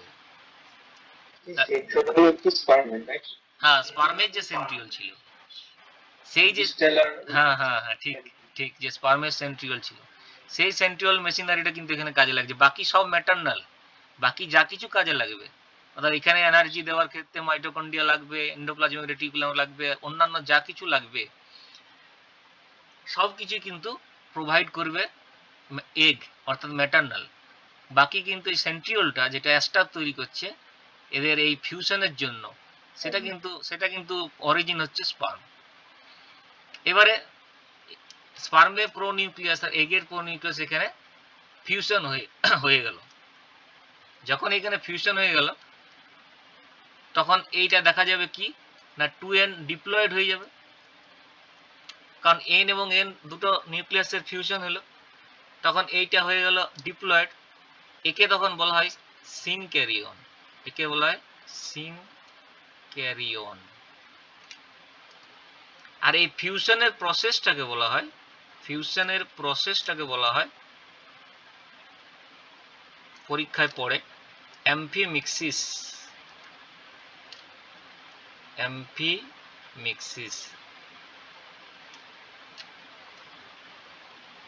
তাহলে এই যে আমরা দেখছি স্পার্ম এবং এগ নিউক্লিয়াস এই দুটোর প্রো নিউক্লিয়াসের ফিউশনে জাইগোট তৈরি করলো। এবারে এইটা যেটা হয়ে গেল সেটা হলো জাইগোট, আর এগ থাকছে না, এগটা পরিণত হলো জাইগোটে, অর্থাৎ সিনক্যারিয়ন তৈরি হলো এবং অ্যাম্ফিমেক্সিস পদ্ধতির মধ্য দিয়ে তৈরি হলো। অ্যাম্ফিমেক্সিস মানে স্পার্ম প্রোনিউক্লিয়াস এবং এগ প্রোনিউক্লিয়াসের ফিউশনকে বলা হয় অ্যাম্ফিমেক্সিস। এই পদ্ধতিটা খুব পরীক্ষায় পড়ে, অ্যাম্ফিমেক্সিস কি বা অ্যাম্ফিমেক্সিস সংক্রান্ত কোশ্চেন পড়ে। আর তখন এই নিউক্লিয়াসটাকে বলা হবে সিনক্যারিয়ন, ঠিক আছে, কারণ এটা স্পার্ম এবং এগ প্রোনিউক্লিয়াস মিলিত হয়ে 2n নিউক্লিয়াস তৈরি করেছে, তার নাম হচ্ছে সিনক্যারিয়ন। এরপরে এ কিন্তু চলে যাবে ডিভিশনে, এবং এগ অনুযায়ী ডিভিশনগুলো বিভিন্ন রকম হয়। আমাদের ক্ষেত্রে যেমন আইসো ডিভিশন দেখতে পাওয়া যায়, এত সমান দুভাগে ভাগ হয়, প্রথমে দুটো ব্লাস্টোমিয়ার তৈরি হয়। এখানে এমনি ডিভিশন হয়ে নিয়ে তারপরে দেখা যাবে যে দুটো ব্লাস্টোমিয়ার তৈরি হবে, এরকম দুটো ব্লাস্টোমিয়ার তৈরি হবে, দুটো ব্লাস্টোমিয়ার তৈরি হবে, এগুলোকে বলা হয় ব্লাস্টোমিয়ার। ব্লাস্টোমিয়ার এগুলো, এই ব্লাস্টোমিয়ারগুলো ক্লিভেজে চলে যাবে। এরপরে যে নেক্সট স্টেজটা আসবে সেটা হচ্ছে ক্লিভেজ। ক্লিভেজ হচ্ছে ডিভিশন। ডিভিশন কিন্তু পুরোপুরি ইকুয়াল হবে এমন নয়, বিভিন্ন রকম এগের ক্ষেত্রে বিভিন্ন রকম ডিভিশন হবে। তার জন্য বিভিন্ন ধরনের এগ বললাম, কারণ বিভিন্ন এগের ক্ষেত্রে বিভিন্ন প্রকার আমরা ডিভিশন দেখতে পাবো। তো এর পরের স্টেজটাই হচ্ছে ক্লিভেজ। যখনই আমার জাইগোট তৈরি হয়ে গেল তখনই কিন্তু তার পরের স্টেজে ক্লিভেজ, এবং এবার দেখা যাবে যে এটা ইমপ্লান্ট হবে। এই ক্লিভেজ চলতে চলতেই এটা কিন্তু দেখো একটা, এই ক্লিভেজ চলতে চলতে বিভিন্ন স্টেজে পরিণত হবে। এখানে 2 cell stage, 4 cell stage, 8 cell stage, 16 cell stage গিয়ে নিয়ে দেখা যাবে যে এ এন্ডোমেট্রিয়ামের লেয়ারে ইমপ্লান্টেড হবে। ইমপ্লান্টেড হবে অর্থাৎ এই মাতৃ জঠরে অর্থাৎ ইউটেরাসের সঙ্গে ইমপ্লান্ট হবে, এটাকে বলে ইমপ্লান্টেশন। ইমপ্লান্টেশনের ফলে দেখা যাবে যে মায়ের দেহের সঙ্গে এর মধ্যে একটা সংযোগ তৈরি হবে, এবং তারপরে বিভিন্ন লেয়ার তৈরি হয়, যেমন কোরিয়ন, অ্যালান্টয়েজ, তারপরে তোমার অ্যামনিয়ন। সেই অ্যামনিওটিক ফ্লুইডের মধ্যেই এমব্রায়োটা বড় হয়। আমরা জানি যে অ্যামনিওটিক ফ্লুইড যদি আমরা সংগ্রহ করি তাহলে বিভিন্ন জেনেটিক ডিজিজকে ধরা যায়। সেন্টেসিস বলা হয় তাকে, অ্যামনিওসেন্টেসিস। তাহলে এই এগ বিভিন্ন ধরনের এগ মেমব্রেনও তৈরি হয়, যেগুলো সবগুলো কিন্তু বার্ডস বা রেপটাইলের পাবে না, ওদের ক্ষেত্রে আবার অন্য ধরনের এগ মেমব্রেন দেখতে পাবে। তবে এখানে একটা বেসিক কনসেপ্ট অবশ্যই তোমাদেরকে দিব এগ মেমব্রেনের ক্ষেত্রে, এটার সাথে অ্যাডিশনাল একটা বেসিক কনসেপ্ট নিশ্চয়ই আমি দেব, সেটা হচ্ছে যে এগ মেমব্রেন 3 রকম হতে পারে প্রাণীদের মধ্যে। একটা হলো প্রাইমারি এগ মেমব্রেন, একটা হলো সেকেন্ডারি এগ মেমব্রেন, আর একটা হলো টার্সিয়ারি এগ মেমব্রেন।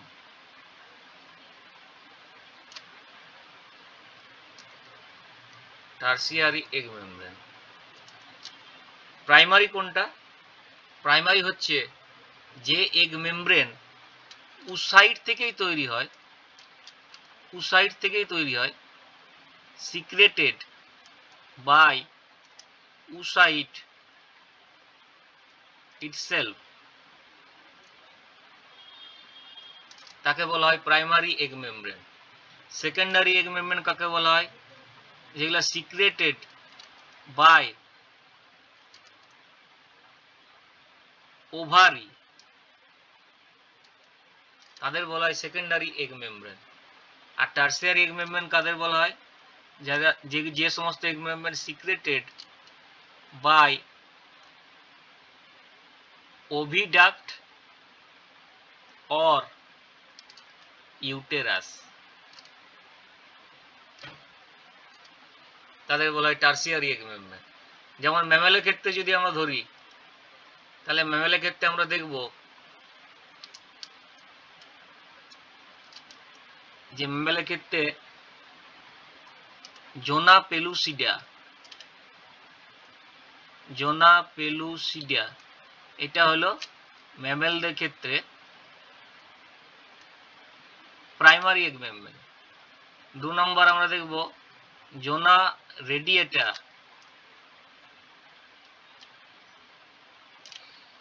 শার্কের ক্ষেত্রে প্রাইমারি এগ মেমব্রেন। তারপরে আমরা দেখব জেলি কোট বা জেলি এনভেলাপ,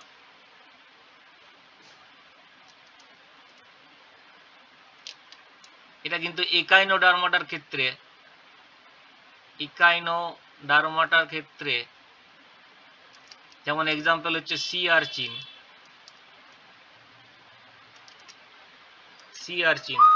তাদের ক্ষেত্রে কিন্তু আমরা দেখব যেটা হলো প্রাইমারি এগ মেমব্রেন। এক সেকেন্ড। হ্যালো, একটু দেরি আছে। হ্যাঁ, ঠিক আছে। তাহলে এটা হচ্ছে তোমার জেলি এনভেলাপ। হ্যাঁ, এবারে 4 নাম্বার ভাইটেলাইন মেমব্রেন দেখতে পাওয়া যায়। ভাইটেলাইন মেমব্রেন দেখা যায় কারো কারো ক্ষেত্রে, সেটাও কিন্তু প্রাইমারি এগ মেমব্রেন হিসাবে কাজ করে। ভাইটেলাইন মেমব্রেন, ভাইটেলাইন মেমব্রেন সাধারণত এই বার্ডস, রেপটাইলস এদের ক্ষেত্রে দেখতে পাওয়া যায়। বার্ডস। এবারে সেকেন্ডারি যেটা ওভারি সিক্রেট করে, সেগুলো কিন্তু যেমন ম্যামেলসের ক্ষেত্রে সেকেন্ডারি হচ্ছে করোনা রেডিয়েটা। করোনা রেডিয়েটা, করোনা রেডিয়েটা, ঠিক আছে। আর ইনসেক্টদের পাওয়া যায় কোরিয়ন, ইনসেক্টদের পাওয়া যায় কোরিয়ন ইনসেক্ট। আর করোনা রেডিয়েটা পাওয়া যায় ম্যামেলসদের ক্ষেত্রে, ম্যামেলসদের ক্ষেত্রে। আর টার্সারি হচ্ছে যেখানে ওভিডাক্ট, অর্থাৎ যেমন ওভিডাক্ট থেকে ক্লোয়াকা পর্যন্ত এই যে পোর্শনটা বার্ডসদের ক্ষেত্রে, কিংবা ইউটেরাস, এইটার মধ্যে এইটার থেকে যে মেমব্রেনগুলো খরিত হয় তাদেরকে বলা হয় টার্সিয়ারি মেমব্রেন। এটা কিন্তু অ্যাবসেন্ট ইন ম্যামেল। ম্যামেলদের ক্ষেত্রে টার্সিয়ারি মেমব্রেন নেই। 2 নম্বর আমরা দেখতে পাই অ্যালবুমিন লেয়ার, অ্যালবুমেন লেয়ার আর সেল, যেটা ক্যালসিয়াম কার্বনেট দিয়ে তৈরি, এগুলা দেখা যায় রেপটাইলস আর birds. Reptile, bird, প্রোটোথেরিয়ান mammal,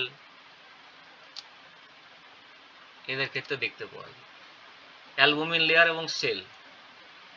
tertiary membrane হিসেবে দেখতে পাওয়া যায়। ম্যামেলের ক্ষেত্রে কিন্তু টার্সিয়ারি মেমব্রেন থাকে না। ম্যামেলের ক্ষেত্রে আমরা দেখতে পেয়েছি জোনা পেলুসিডা প্রাইমারি মেমব্রেন আর করোনা রেডিয়েটা দেখতে পেয়েছি, ঠিক আছে। এবারে যদি আমরা সি আর্চিনের ক্ষেত্রে দেখি, সি আর্চিনের ক্ষেত্রে কিন্তু দেখো এক্সটার্নাল ফার্টিলাইজেশন দেখতে পাওয়া যায়। এটা খুব সংক্ষেপে আমি বলবো যে সি আর্চিনের ক্ষেত্রে যদি দেখি ফার্টিলাইজেশন ইন সি আর্চিন,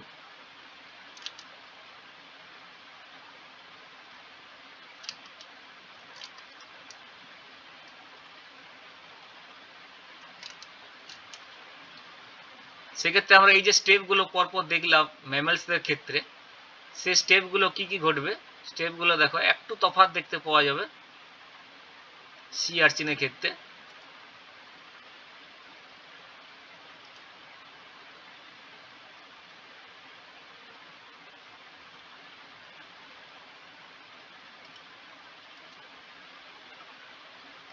প্রথমত সি আর্চিনের ক্ষেত্রে যখন আমরা এগ এবং স্পার্মকে দেখব, তখন দেখো একটু তফাৎ আছে।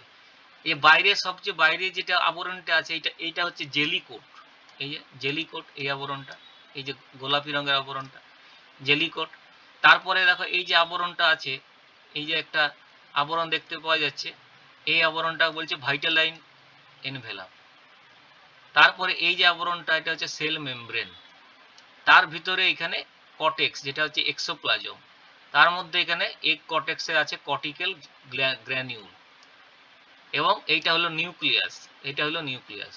তাহলে এখানে কর্টিক্যাল গ্র্যানিউল পর সজ্জিত আছে, প্রায় 15,000 হয়তো কর্টিক্যাল গ্র্যানিউল সজ্জিত আছে। তারপর এগ প্লাজমা মেমব্রেন, তারপরে ভাইটালাইন মেমব্রেন, তারপরে আমরা দেখছি যে একটা জেলি কোট পাওয়া যাচ্ছে। এখানে কিন্তু করোনা রেডিয়াটা নাই, ম্যামেলের ক্ষেত্রে যেমন ছিল সেই করোনা রেডিয়াটা কিন্তু নেই। এখানে কিন্তু জেলি কোট দেখতে পাওয়া যাচ্ছে, যেটা অ্যাকচুয়াল টার্সিয়ারি মেমব্রেন হিসেবে কাজ করে, জেলি কোট।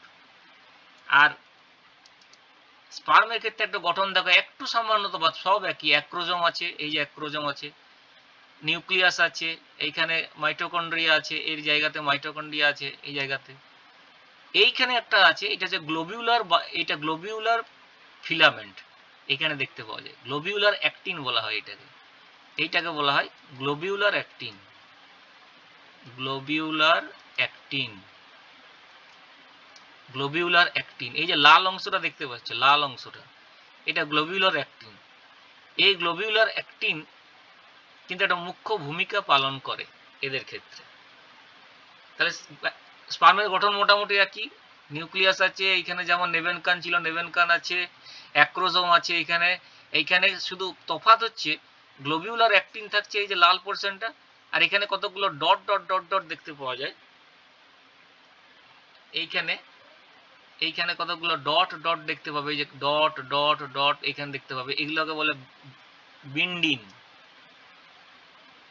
বিন্ডিন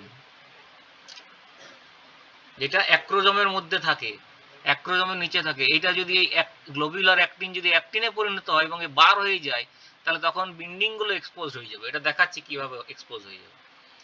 এবারে যদি আমরা প্রসেসটাতে চলে যাই, মূল প্রসেসটাতে, তাহলে আমরা দেখব যে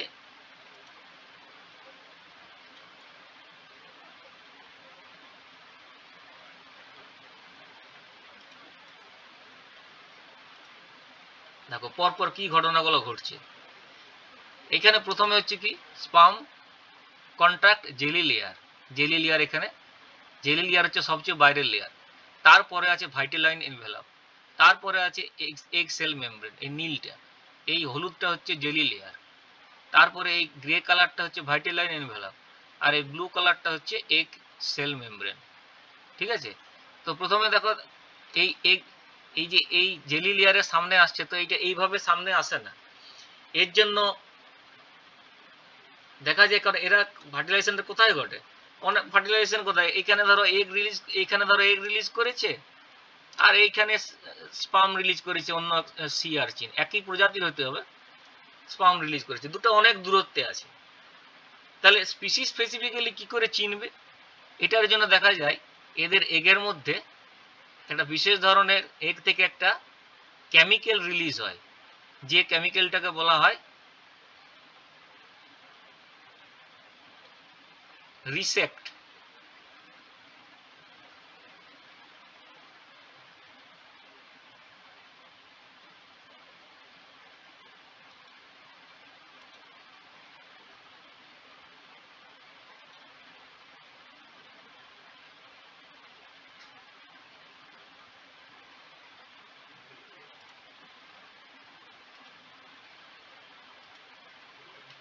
বিশেষ ধরনের কেমিক্যাল রিলিজ হয়, এবার এই এগ থেকে একটা কেমিক্যাল রিলিজ হয়, এই সমুদ্রের জলে ছড়িয়ে যায়, এটা আস্তে আস্তে ডিফিউজ হয়ে যায়, মিশে যায়, তাহলে কমতে থাকে যত স্পার্মের।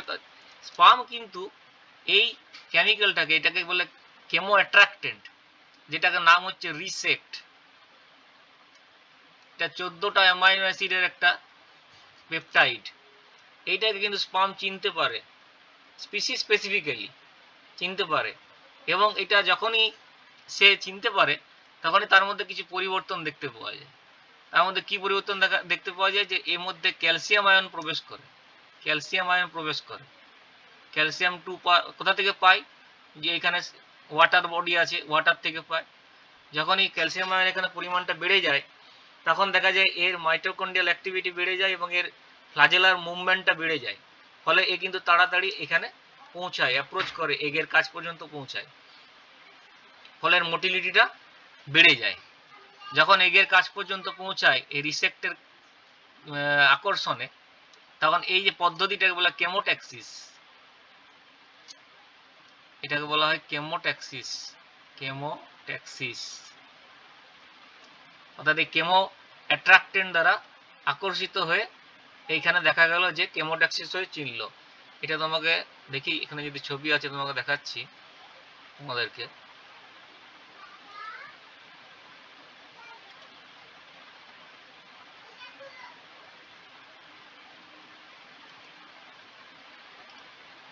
দেখো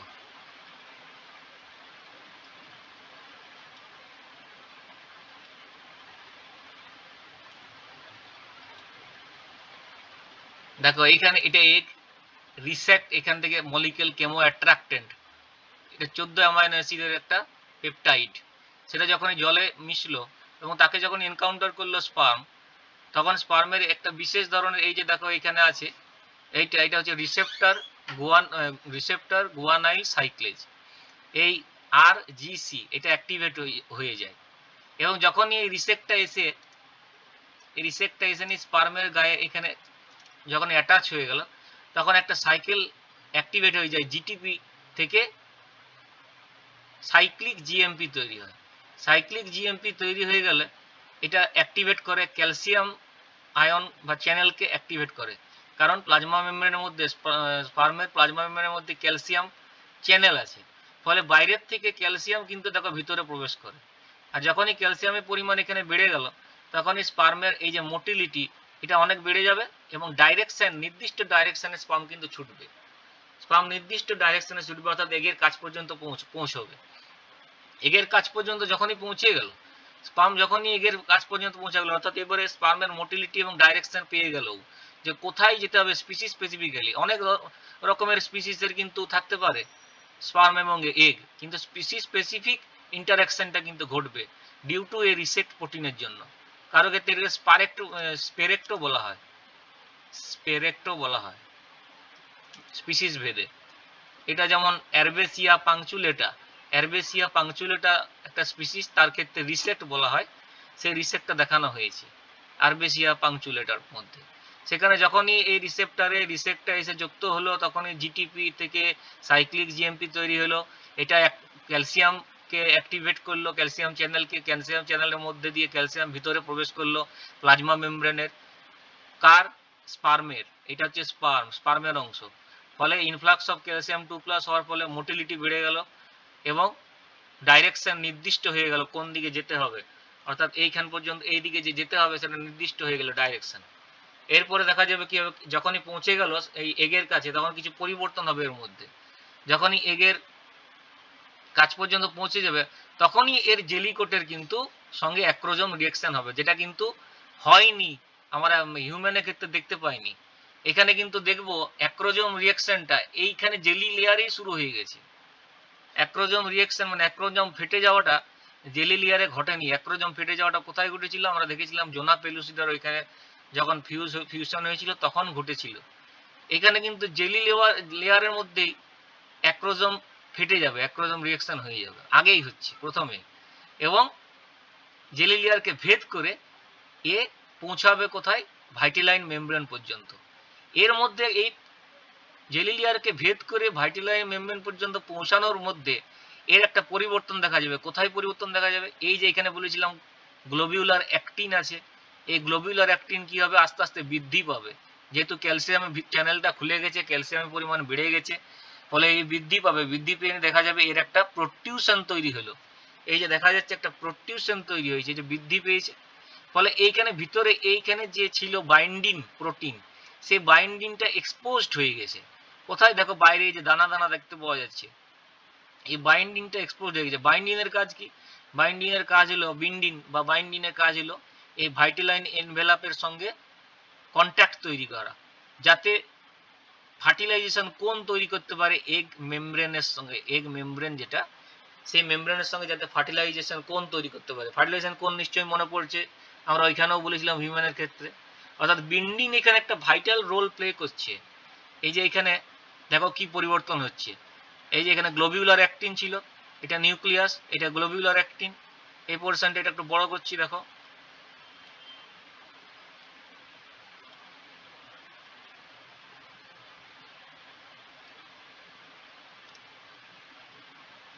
এই যে গ্লোবিউলার অ্যাক্টিন ছিল, দেখো গ্লোবিউলার অ্যাক্টিন, এই যে এইটা লাল অংশটা, এই গ্লোবিউলার অ্যাক্টিন এই দানার মতো ছিল, এগুলো হচ্ছে বিন্ডিং। এবারে এগের মধ্যে থাকে EBR1, এই EBR1 স্পেসিফিক্যালি একে অ্যাক্টিভেট করে। তখন গ্লোবিউলার অ্যাক্টিন কি হয়? গ্লোবিউলার অ্যাক্টিনে দেখতে পাওয়া যায় প্রোট্রিউশন দেখতে পাওয়া যায়। এই গ্লোবিউলার অ্যাক্টিন ফিলামেন্টে পরিণত হয়, অ্যাক্টিন ফিলামেন্টে পরিণত হলেই দেখতে পাওয়া যায় যে স্পার্মের এই যে হেড, তার একটা প্রোট্রিউশন তৈরি হয়, এবং অ্যাক্রোজোম আগেই কিন্তু বেরিয়ে গেছে। এই যে অ্যাক্রোজোমটা এটা আগেই বেরিয়ে গেছে, কোন কাজে লেগেছে? এই জেলি কোটটাকে ভাঙার জন্য কাজে লেগেছে। এই যে এখানে ছবিটা দেখছি আমরা, এই যে জেলি কোটটা, এই জেলি কোটটাকে ভাঙার জন্য কিন্তু কাজে লেগেছে অ্যাক্রোজোমটা, এই যে ইয়েলো কালারের এই জেলি কোটটা ভাঙার জন্য অ্যাক্রোজোমটা গ্র্যানুলগুলো কাজে লেগেছে। আর এই যে বিন্ডিং আটকে আছে প্রোটিনটা, বিন্ডিং প্রোটিন, এইটা কিন্তু দেখো যখনই অ্যাক্টিন ফিলামেন্ট তৈরি হয়ে গেল তখনই এটা প্রোট্রিউড হয়ে গেছে এবং এটা বেরিয়ে গেছে, আর বেন্ডিনগুলো এক্সপোজড হয়ে গেছে কার কাছে, এইখানে ভাইটালাইন মেমব্রেনের কাছে এক্সপোজড হয়ে গেছে। এই যে দেখতে পাচ্ছি বেন্ডিনটা এক্সপোজড হয়ে গেছে। ফলে এবারে ফার্টিলাইজেশন কোন তৈরি করবে, ফার্টিলাইজেশন কোন তৈরি করলে কি হবে না, ফিউশনটা দেখতে পাওয়া যাবে। ফার্টিলাইজেশন কোন তৈরি করলে ফিউশনটা দেখতে পাওয়া যাবে। যখনই ফিউশন হয়ে গেল, এই যে এইখানে তুমি দেখতে পাবে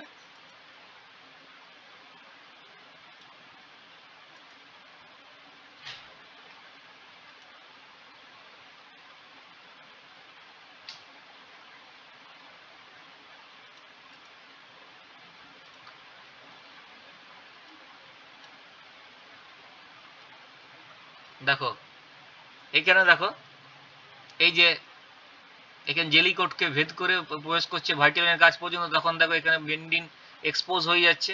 তারপরে এখানে দেখো কি করছে, কোন তৈরি করছে, ফার্টিলাইজেশন কোন তৈরি করছে, অর্থাৎ প্লাজমা মেমব্রেনের সঙ্গে ফিউজ হচ্ছে। এই সময় কিন্তু শুরু হয়ে যাচ্ছে ব্লক টু পলিস্পার্মি। ব্লক টু পলিস্পার্মি এদের ক্ষেত্রে দুটো পদ্ধতিতে ঘটছে। ফার্স্ট হচ্ছে ফার্স্ট ব্লক, আর সেকেন্ড হচ্ছে কর্টিক্যাল রিঅ্যাকশন। ফার্স্ট ব্লক কিভাবে হচ্ছে, ফার্স্ট ব্লক আমরা দেখতে পাবো যে এদের ক্ষেত্রে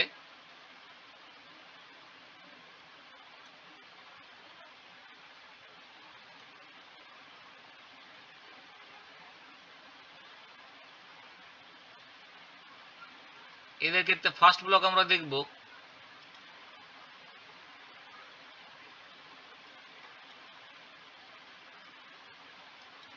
যখনই ইন্টারাকশন দুজনের মধ্যে হচ্ছে, অ্যাটাচ হচ্ছে ভাইটালাইন মেমব্রেনের সঙ্গে, তখনই দেখা যাচ্ছে যে সোডিয়াম চ্যানেলগুলো ওপেন হয়ে যাচ্ছে।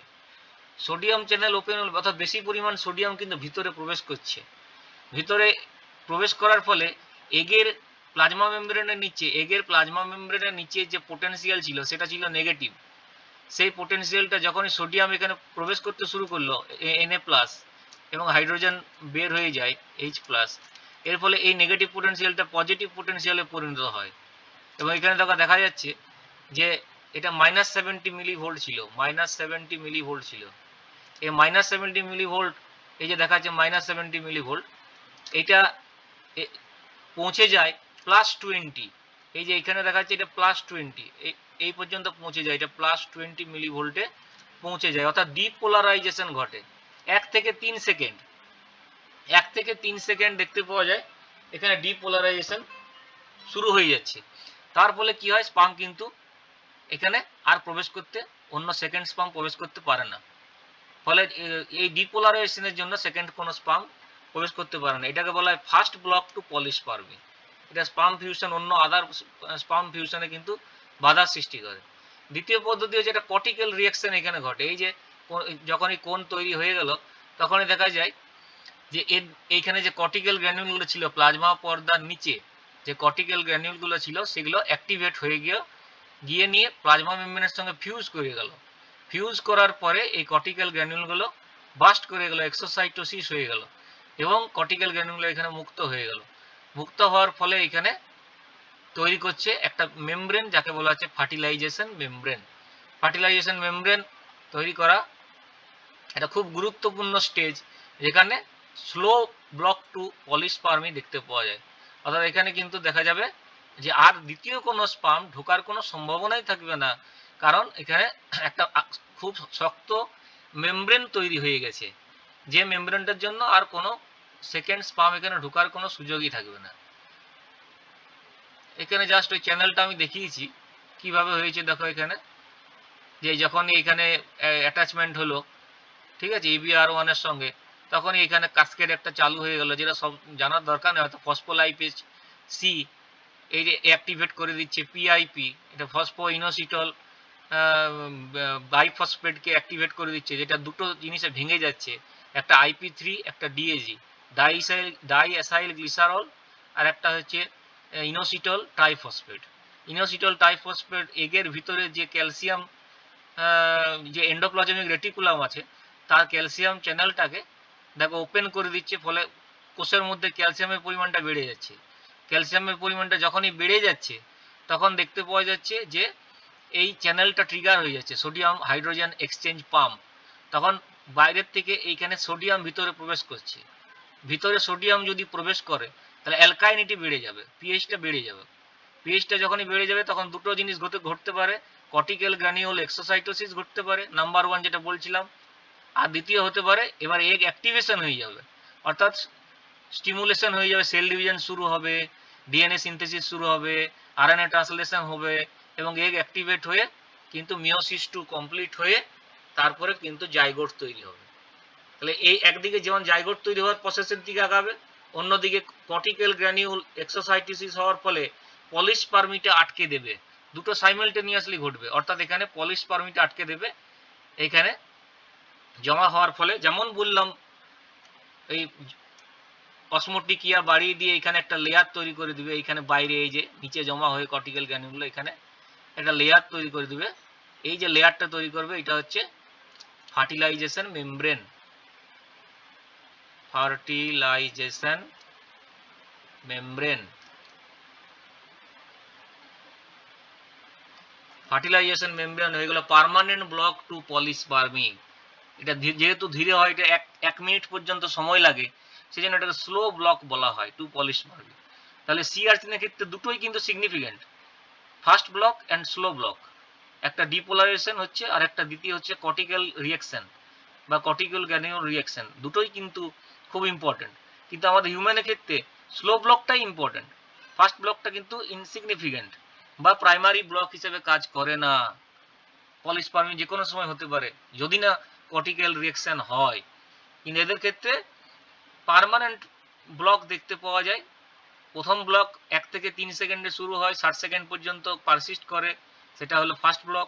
তারপরে 20 সেকেন্ডের মধ্যে শুরু হয় কর্টিক্যাল রিঅ্যাকশন সাইমালটেনিয়াসলি, এবং সেটাও যতক্ষণ না ফার্টিলাইজেশন মেমব্রেন হচ্ছে ততক্ষণ পর্যন্ত হতে থাকে এবং কোনো আদার স্পার্মকে কিন্তু এন্ট্রি করতে দেয় না।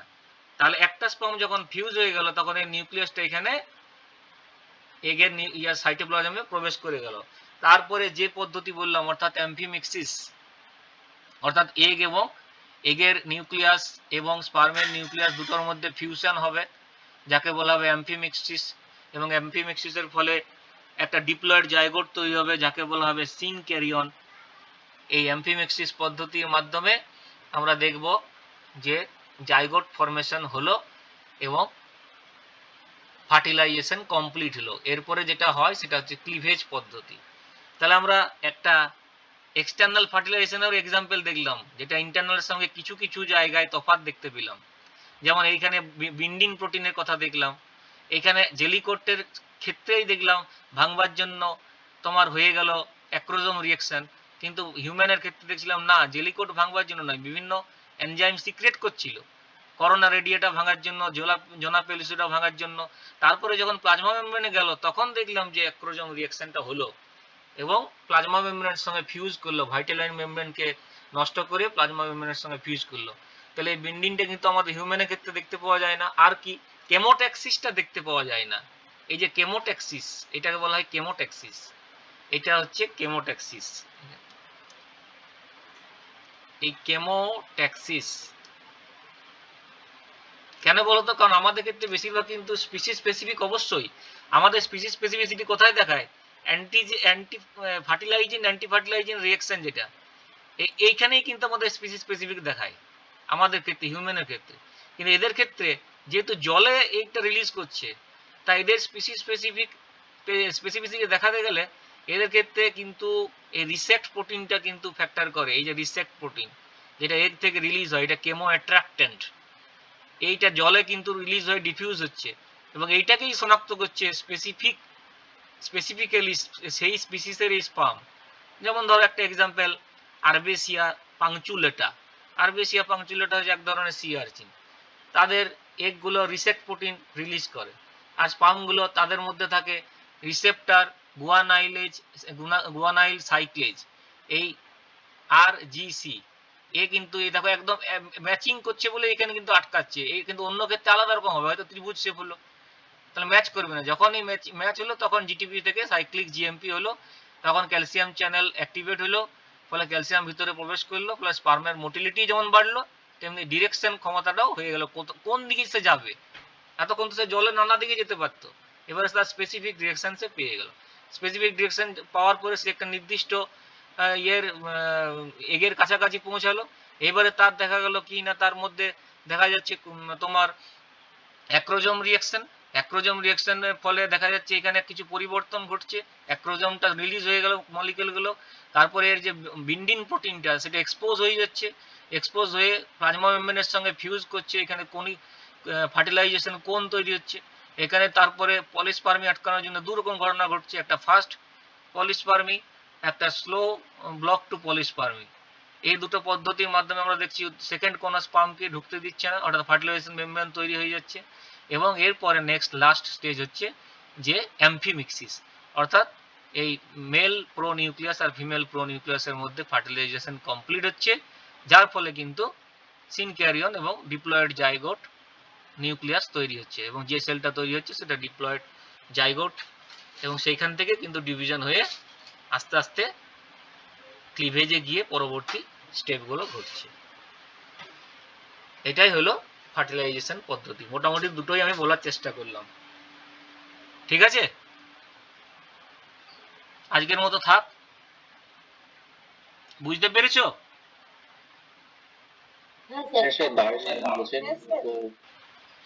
বলছি যে এই সিআরসির মতো যে ছবিগুলো দিয়েছেন, যদি হিউম্যানের যদি থাকে যদি দেন ভালো হয়।